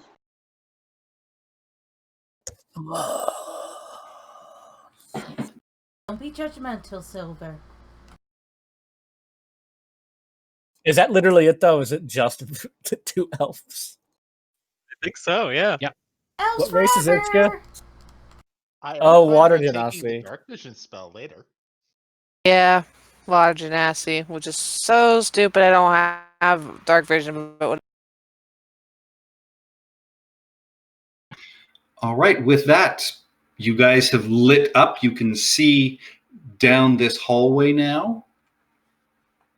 Any of you brave explorers going to step forward? I haven't checked moved for it yet. traps. Or I'm still on the Oasis map. Same here. Yes. Same here. I check for traps. All right. Give me an investigation check, please. 3. Moving in, you are tapping at the floor. You notice no traps as you move forward. About halfway down this hallway, you hear a click under your foot, Old Silver, and a as 4 darts fire out. Would I have seen it just a moment too late when I decided to pay attention? Yes. So the first dart is going 1 to 8 across the bottom. 1 to 8. So if you roll a 1, you hit Montauk. yourself. Yes. That hits nobody. So with a 6, that is going to be Scrap Heap. Yeah, this isn't going to hit. Yeah, it bounces harmlessly off of Scrap Heap's armor. The second one goes after Pavo. Oh, That no. misses. Phew. Third one goes after Nithdoris. That also misses. To flex off my arcane armor. Last one goes after Old Silver himself. Oh my god. That is going to be a 16 to hit. That hits. That hits. You take 2 piercing damage, and give me a Constitution saving throw, please. 6. You take another 1 poison damage. Oh, God, that nearly hit me. Oh, It God, hit did me. that hurt Would you anybody? prefer that I search for traps? That might be a good idea. Okay. Can I? Do you want me to use my previous roll, or should I roll again for searching for traps for the rest of the passageway? You can give me a new roll, please. Same thing. Same thing. You find, irregularly shaped floor, but you do not find any more traps. Mr. Silva, there's something sticking out of your, yeah, right there. Yes, there is. And I'll pull it out and I'll toss it on the ground. Are we supposed to see this room over here? Yeah, that's extra space on the map. It's not actually a room. Okay, cool. And so you find yourself at the end of this hallway staring down a set of stairs that leads into an irregularly shaped chamber.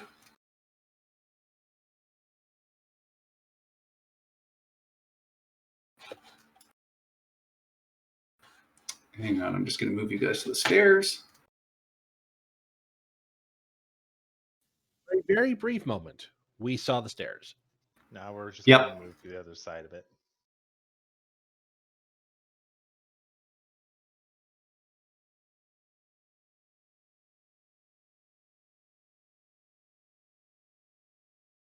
So, Nithdoris, as you were in the front, you descend down these stairs and you find yourself staring into an irregularly shaped dark room with odd angles, roughly 30 feet wide and 25 feet at its deepest, with a 15-foot high ceiling.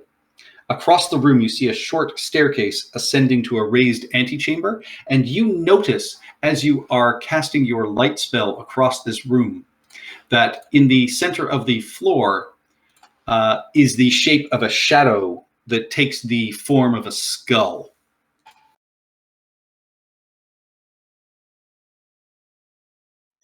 Okay, I'm trying to figure out the logistics on how that actually forms with the way our light is playing around.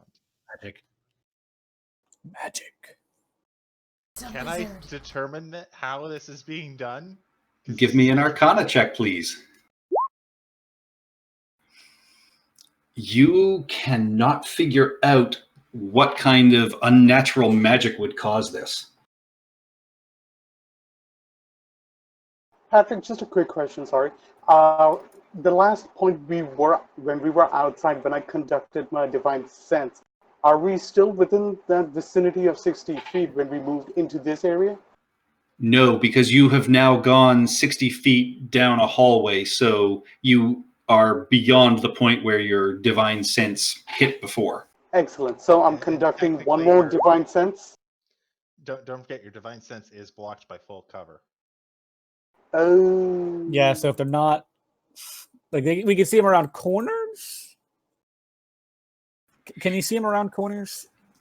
You get a ping coming from behind you and a couple of pings further ahead, maybe up the stairs. I believe we may be surrounded behind and up front by some dark, something. By something. I'm. Not talk I trouble. wonder. A scrap heap here. Would you be willing to throw this rock as far as you can up those stairs? So that I we will can see farther? I will comply. I take that stone from Nithdoris. All right. What do Actually, I roll? I realize technically right now we probably have the exact same strength modifier. I have 3. Yeah, so it works on both. Yeah, it's more. But- I assume you have athletics, which would I mean do. that assuming it would be an athletics check, it would probably be thrown farther than me. I believe so. Well, if my roll doesn't screw me over, so yeah. All right. This token I've just put on is going to be the rock that you threw. Patrick, Okay, so can I see that? Or is that? Oh, that's a token. Yeah, that's the token. So you guys are all it's gonna radiate light, and you guys should all Okay. see it. I cannot. Okay, so- Oh, there we go. Okay. There we So yeah, go. so that guy back there, yeah, that's just your stone. So you throw it up that stairway, and you see it clangs off a pair of double doors and starts to rest in the hallway. And as you do so, all of you start to hear the sound of shuffling feet. And coming around the corner and starting to come down the stairs, you see a pair of skeletons. At the same time, you can hear more coming from behind you. I need everyone to roll initiative, please.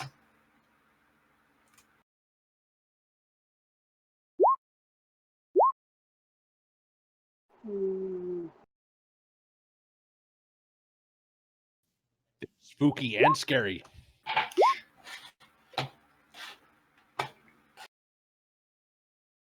Huh. The one time I did not want to go first, I go first.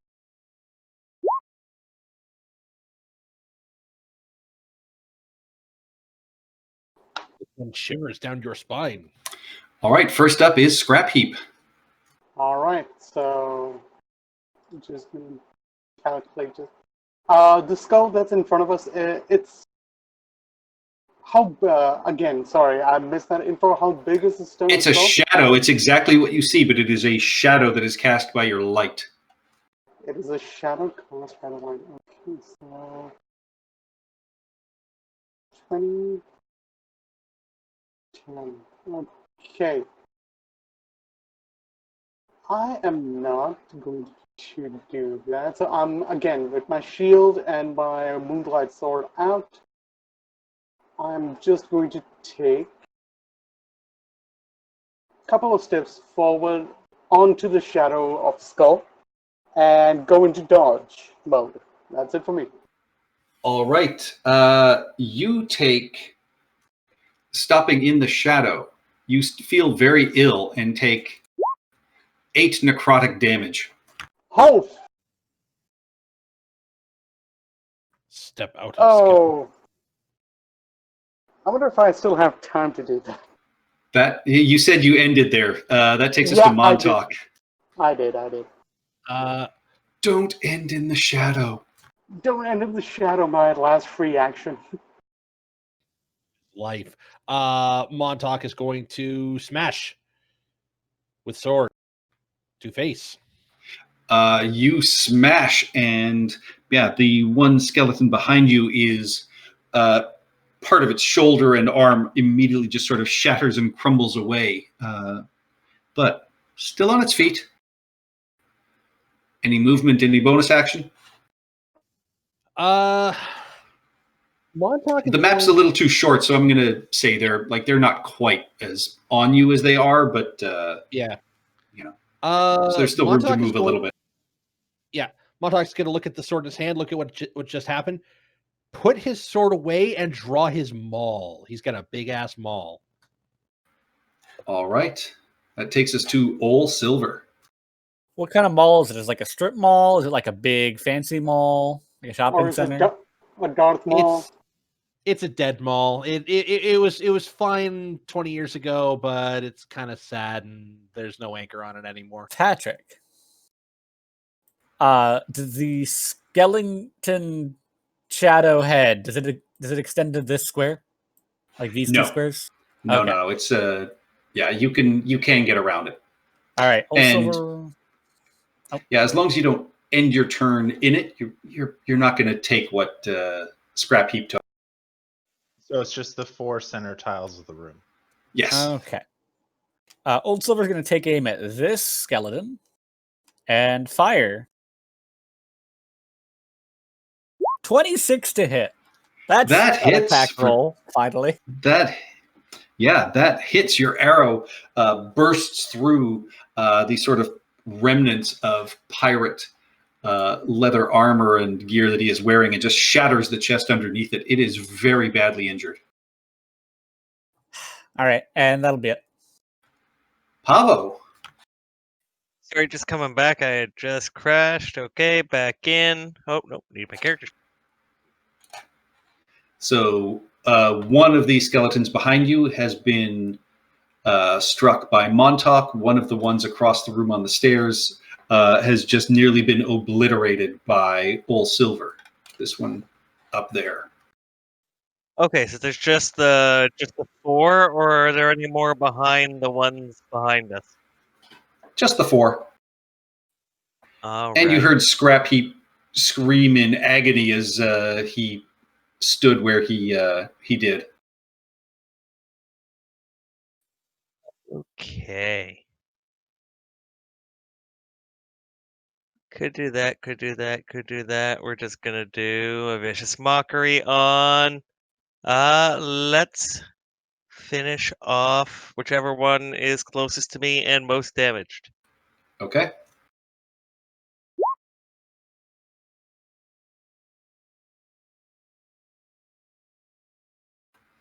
That is an 11. That is a failure for 3 psychic damage. So the one that was most damaged was the one that was hit by Old Silver, and 3 is enough to kill it. Nice. Yeah. And so I'm gonna move your into words the- ring around in its head, and it collapses down in a heap. I'm gonna move out into the room, and then I'm done. I'll Okay. go around. I'm gonna go around the shadow. Aw, okay. Oh, I Nithdoris. thought the room is bigger. It's only like 5 feet more. I'm going up then. I'll go up into the top corner. All right. And it is 15 feet high, so you can be flying. All right. I will circumvent these guys, go here. And as I reach out with my one free hand now, holding my somewhat magical sword, I will say to the skeleton, who probably can't understand me, one shall stand and one shall fall. And miss. Damn. You do miss. You see it opens its mouth and hisses something at you as it understood you but cannot respond to you. Any more movement? No, I'm taking point, but I don't want to get into melee range yet. All right. Rubel. I am going to whip out my maul, and I am going to smack this thing for defiling this island.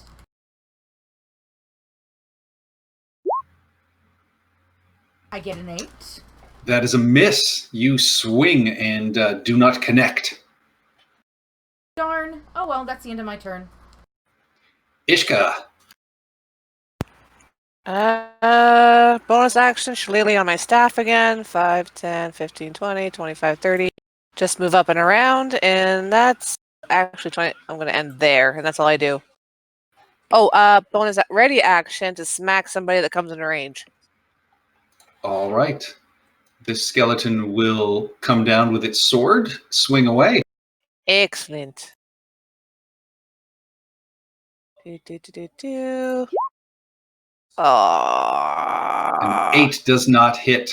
It swings, it stabs at Nithdoris with its short sword. Meh. And does not hit. Mage armor Nithdoris for the win. parries it away. And so the one going after Montauk does not hit. And that is a 9 to hit Rubel, which does not hit. Heap, would you like to move? Oh, yes, please. Is there enough space for me to pass through Ishka and Nithdoris to at this point? Yeah, if you went to there, you could go diagonally to there. And I will move here. I don't see anything. That's good. And go for a strike. Moon touch. And I fail. You critically miss. You go to swing your sword, and it just catches on the stone wall, and it sparks, but it does not connect. My sensors are being overloaded. Montauk. Montauk is not happy. He smashes again. And misses.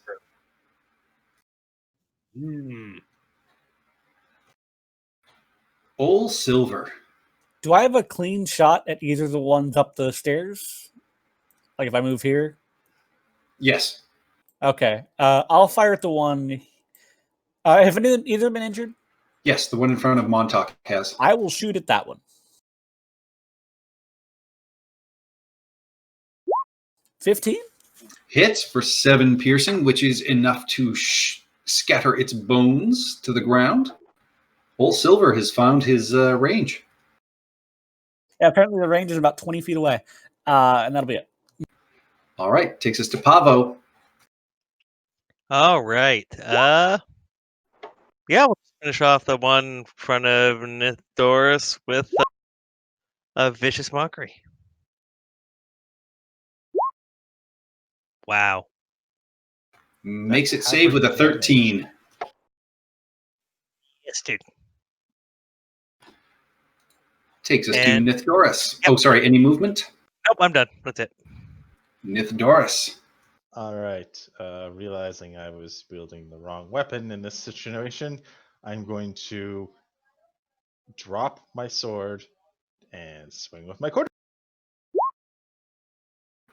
That Just swing for the fences. Yeah, and absolutely shattered into dust. There is just an explosion of powder in front of you. I then pick up my sword in my offhand. Okay. Any movement? No, I'm fairly good here. I can actually see everyone on the other side and hit them with spells later. All right, Rubel. Gonna hit him.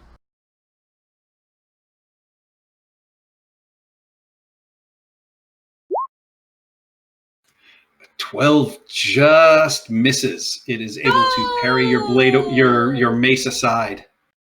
Oh, no, god dang it. Ugh, all right, I'll Aw. stay here. Don't Ishka, die! you hear Rubel curse her god. No, I did not curse my god. Please do not curse the bitch queen. He's not a Oh, we got bitch. trouble. We got trouble behind us now. We've had Damn. trouble behind us the whole time. Did not realize that because I didn't see them. And this dwarf is just chilling out up here. The dwarf That's is just a light. stone. Oh, Yeah, it's just a stone. All right, run back again. 5, 10, 15, 20, 25, 30. Can't get in there to hit anybody. Ready in action for anyone who comes into range. Just smack them with my staff. That's all I can really do. Right. The skeleton is going to stab at Rubel. That is a 14 to hit, which I don't think hits. Takes us to Scrap Heap.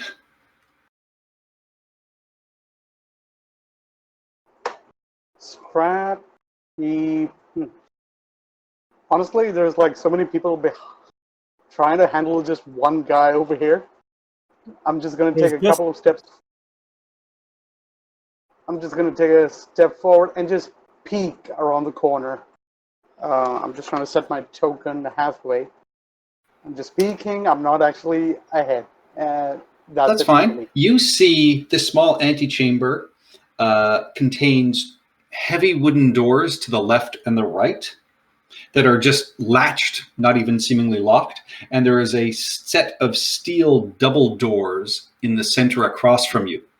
And you see there are 2 keyholes in these double doors and a message above the locks that reads, "Death to anyone who attempts to enter this temple without its keys." Yeah.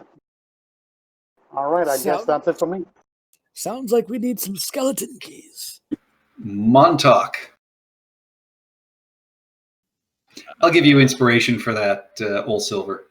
Yes. That was a good one. Montauk is having. Oh, this thing is so dead. Oh, yeah. Montauk creates a bunch of chalk dust. You mean Oh, bone fuck. dust? Same thing. Calcium, whatever. Montauk brushes the dust off, turns around, looks all the way over at Scrap Heap and says, what happened to you?" And then carefully picks his way around That darn magic stuff happened to him. Yes, magic is bad. Are we out of initiative, or are we still? You are out of initiative. Good, because I just moved. Yeah, I moved as far as I could. I go to everyone else and I tell them what I see up ahead. The wooden Do doors, you want to- keyholes.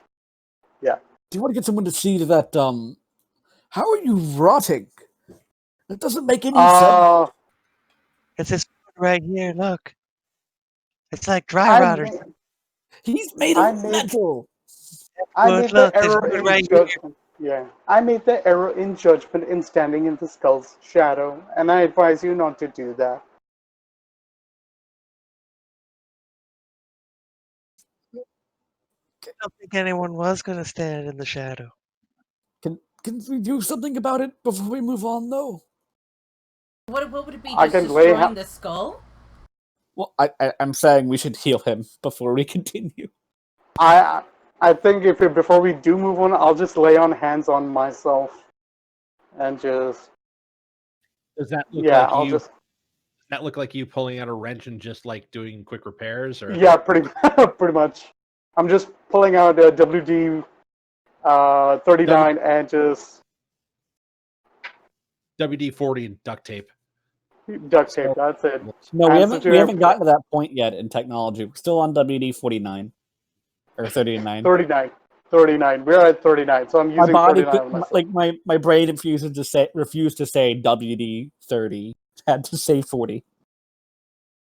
All right, so I just healed myself of 5 points, 5 health points, so I'm good.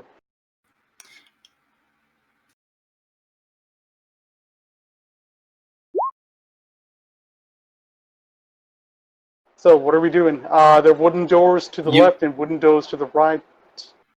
So And which I'm one did we And understand? steel doors in the center with 2 locks that has the warning: death to anyone who attempts to enter this temple without its keys. I imagine the keys are on either side then, right? I believe so. Just a quick question: was there any doors in the room where the skull shadow is? Scully room. Not that you saw. Nothing. Not that I saw. Huh. Nobody checked for secret doors. Oh, Can Okay. I ritually cast detect magic and see, and then use an action once it's done to see what sort of aura of magic is on this skull face? You're going Sure. to get necromancy. Old Silver is correct. It is necromancy. I would like to look at the skeleton corpses for keys Yes. or anything else that might be on them.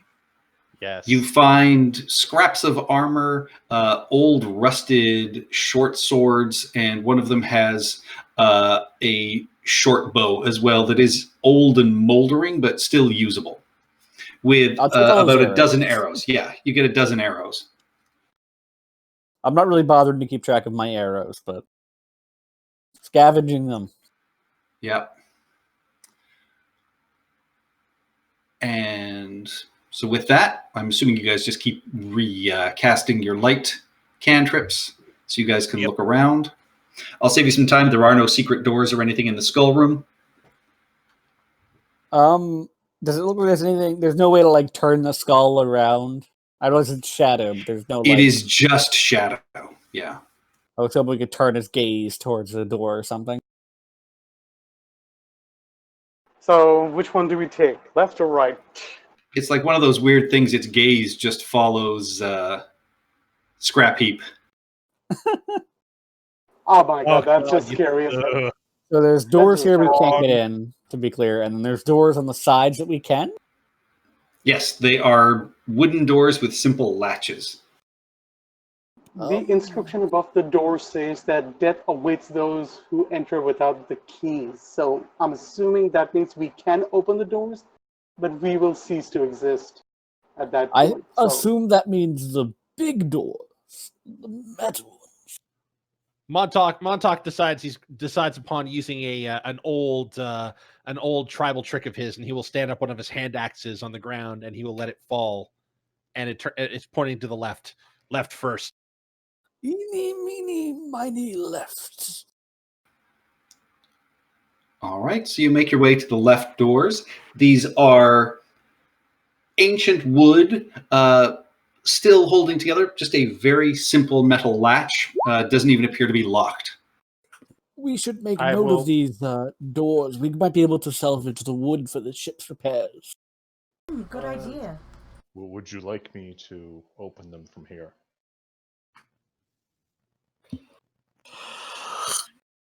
Do your wit tricks. I Do them reach quick. out with my mind and push with Mage Hand the door open. All right, you push open and it easily swings open, and you find yourself staring into a 25 by 25 foot square room with the top right corner angled off. The center of this room is filled by a finely carved and undamaged marble fountain containing water that is dimly glowing blue, lighting the entire room with an eerie light. Atop it is a statue of a beautiful crying woman, with water slowly flowing from her eyes. The outer edge of the fountain is carved with images of skulls and thorns, and you see there is a small plaque at the base of it. Do any of these radiate an aura of magic? It radiates an aura of powerful transmutation and enchantment. I would have used an action to figure that out, because you actually have to use an action to learn the School of Magic. Scrap Heap picks up the glowing stone that looks like a dwarf and tosses it into the room. You are strong if you can throw a stone dwarf into the room. About 6 inches tall. So with that much light in the room, Ishka and Nithdoris, you can read the plaque that is written, and you are able to make out that it reads, "Only one who has drunk from the fountain will find what they seek." I do not consume sense, hence it makes me redundant, irrelevant for this task. What language is it written in common? It is written in Common and Elvish. Okay. Ishka will relay this to the rest of the group and just basically ask, who wants to be the guinea pig? Do not drink from this fountain. This place is cursed. Well, be that as it may, it seems to be the only way we can move forward. You say Everything's everything's cursed. I'd like That to hot look at the you got was fountain cursed. closer. The plaque may be a lie. All right, the fountain, as you come look closer, give me an investigation check. All right, so you see, it looks completely undamaged by time. This statue of this sort of crying woman sits in the center of it, and then the outer edges has these really beautifully detailed skulls and thorns. And while the other floors in this sort of area that you've come in have seen covered in dust or anything else, this room appears clean.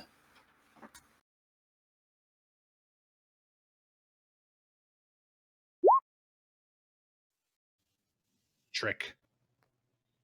Only one who has drunk from the fountain, meaning one who has dipped his head, look in the fountain for the key.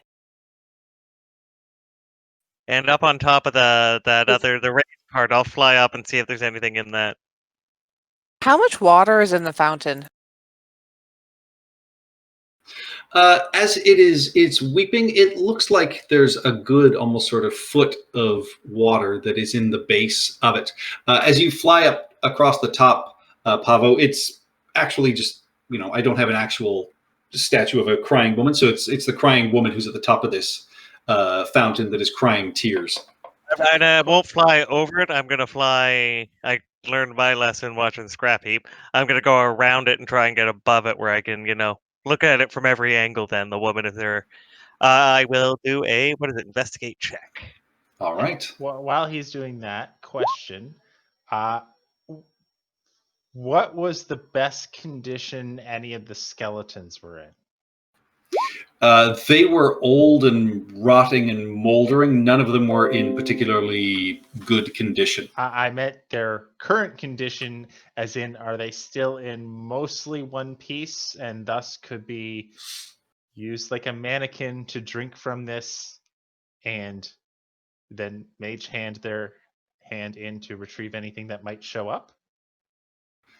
One of them is. Two of them were turned to dust. I would say, yeah, one of them you would be able to mage hand part of their skull and use it as a spoon. All right, Ishka, you shape water. What do you shape it into? Well, first, is the water clear? Like, can we see the bottom of the fountain? The water is clear, but it is producing a dim blue light. Okay. I basically just want to check and see if disturbing the water, we'll column A, if disturbing the water will bring anything out, and also column B, if maybe the key is actually just like hiding in the water itself and we can't see it. So I really just want to like shape the water and just move it around to kind of check the bottom of the basin to make sure there's nothing like lying in there that we may need. I will warn with mage hand. Exactly. I'm warning people that this is what I'm doing and ready actions in case we're attacked, or mage hand to grab whatever we find.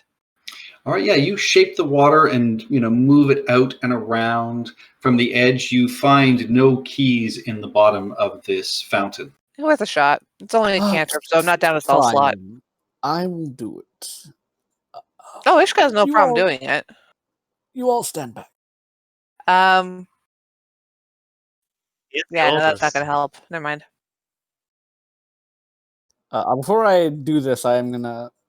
No, I'm not gonna use my second one. I will lean in and drink from the fountain. As you're leaning in, I will cast guidance on you just in case. You never know. All Resistance right. probably would have been better. Mistake. Nobody takes the water is cool, and I need you to roll me a d8 as it goes down your gullet. Oh boy. 4. Sprouting from you are a group of dancing lights, and they swirl around you and then fade down, but you have the understanding to cast the dancing light spell for the next hour. That's not a key. Maybe the light is the key. Let's see. I cast dancing lights at the door. You cast dancing lights, they pop up. No other effect than lighting up the area. Ishka, give me a wisdom saving throw, please.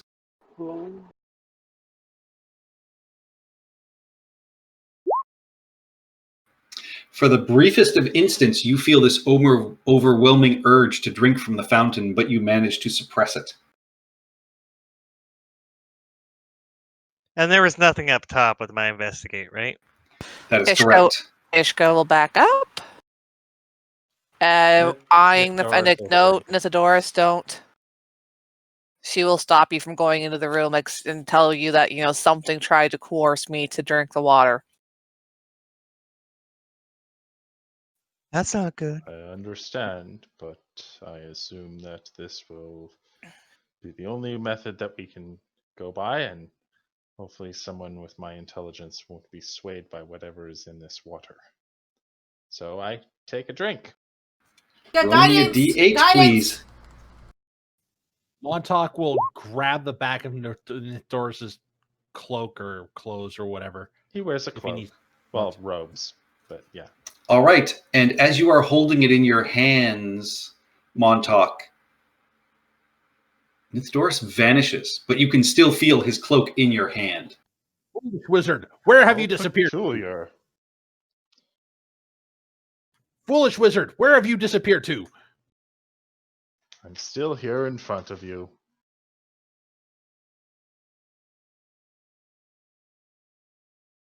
I think he might be lying to you.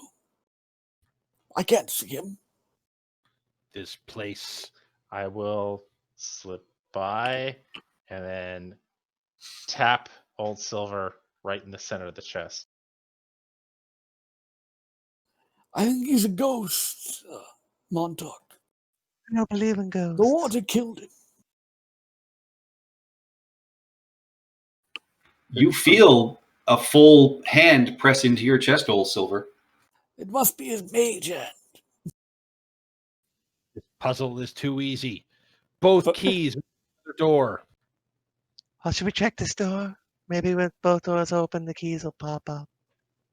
Behind the doors. Or what if we knock over that statue? Maybe it's under the statue. Montauk will step in and attempt to knock over the statue. Give me an athletics check. Felt that side from Patrick. It is solid marble. You lean into it and, it does not budge at all. The statue is solid. Good craftsmanship. Whose turn Give is me it a now? wisdom saving throw, please. Damn it. You are compelled to drink. Damned magic. Can anyone Roll me stop him? Guidance. Roll me a D8, Guidance please. requires touch. You have to go touch him if you're going to do that. All right, I will go touch him. You're touched. Guidance. Montauk, you This is also strange. disappear from everybody's view. This fountain has stolen my body. Who?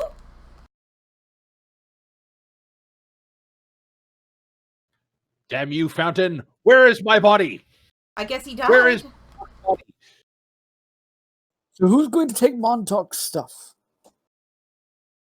You don't see I will- Montauk's stuff. Everything vanished as he No, the stuff he left on the ship. smashed into it and then, drank deeply and then disappeared, much like Nithdoris. Can you hear me? If so, go towards the light. No. The Go light away is from the right light. there. Away from the light. Montauk is still He here. was literally standing next to the light. It's just that stone on the ground. I'm going to look at this cutout section of the room. Is that like a solid wall from what I can see? It is. I got to I want tap you to on go it. towards Brendan. I got to tap on it with my maul. Solid stone. You tap on it, a few bits of stone crumble away, but it feels solid. Somebody should search the room, at least for secret doors and stuff, right? We I will. will Give move me a forward. wisdom saving throw, please. Eventually, Montauk will leave the room. we're gonna fail in just the right way and get the key. Yeah. Someone find I'm the gonna hidden move up key. to the doorway and try and We're- check for secret. I think we doors might have or like a 1 in 8 chance of finding the key every time we hit the every time we drink from the fountain. You feel this overwhelming urge to drink, but you are able to suppress it, Rue. Can I Don't run drink an the- investigation check? Yes. Guidance. Do I find anything secret? God. You find no secret doors. You find no traps or hidden crevices of any kind. Actually, Honey, technically, I what could do have you- used what do you- guidance on that. Can I use my insight to see if there's any play on words or something with the riddle that might be less obvious? Sure, give me an insight check. 9. Nothing comes to mind. It seems very straightforward to you. If there's a pun or a play on words, you can't quite connect to it.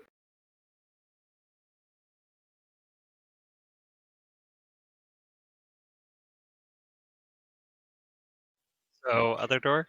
Other door. Anybody else want to do anything in the fountain room? I'll try it. I'll try the water. This statue, well, you're made of water, so that's fine. This statue, it's crying. Does that mean that the water from the fountain is coming from the eyes of the statue? Yes. Ishka, roll me a d8, please. I will. Before I do, what exactly are the words on the plaque again? Only who has- one who has drunk from the fountain will find what they seek. So we may not even get what we need from here. But anyways, yep. We need to keep going until we roll a 1. Ishka, you drink, and as the water goes down your gullet. You feel yourself changing, and everyone, your body sort of melts away, and you become a skeleton. You remain yourself, but your watery form is just all bones. Are you kill it, effing kill it. kidding me? Or skeletons, and Montauk will draw a sword. No, It's- no. Wait, Calm wait, wait. down, Montauk. Has it been less than 10 minutes since I cast my ritual? Yes, Does she have an aura of necromancy? she does not. Is it an aura of illusion? No, it is transmutation. Transmutation. Okay. And with She this is old physically silver, attacking.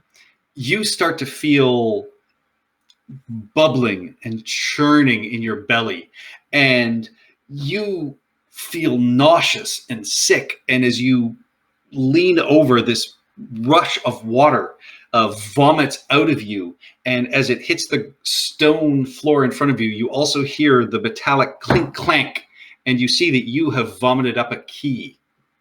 And that's where we're going to end it for the night. Disgusting. So it was just mess around for a little bit until it happened. What? You vomit up a key. Okay. I once did this with a goldfish, but the key. All right. I would like to thank DMC Crimson for chatting away in the chat. I would also like to thank. Give me 2 seconds. That's a weird name. I'd also like to thank another TV viewer, Bloodlust, Commander Rook, Community Showcase, Stripsy, and Stripfang for watching. I believe we will go and raid Jingle the Fool's channel.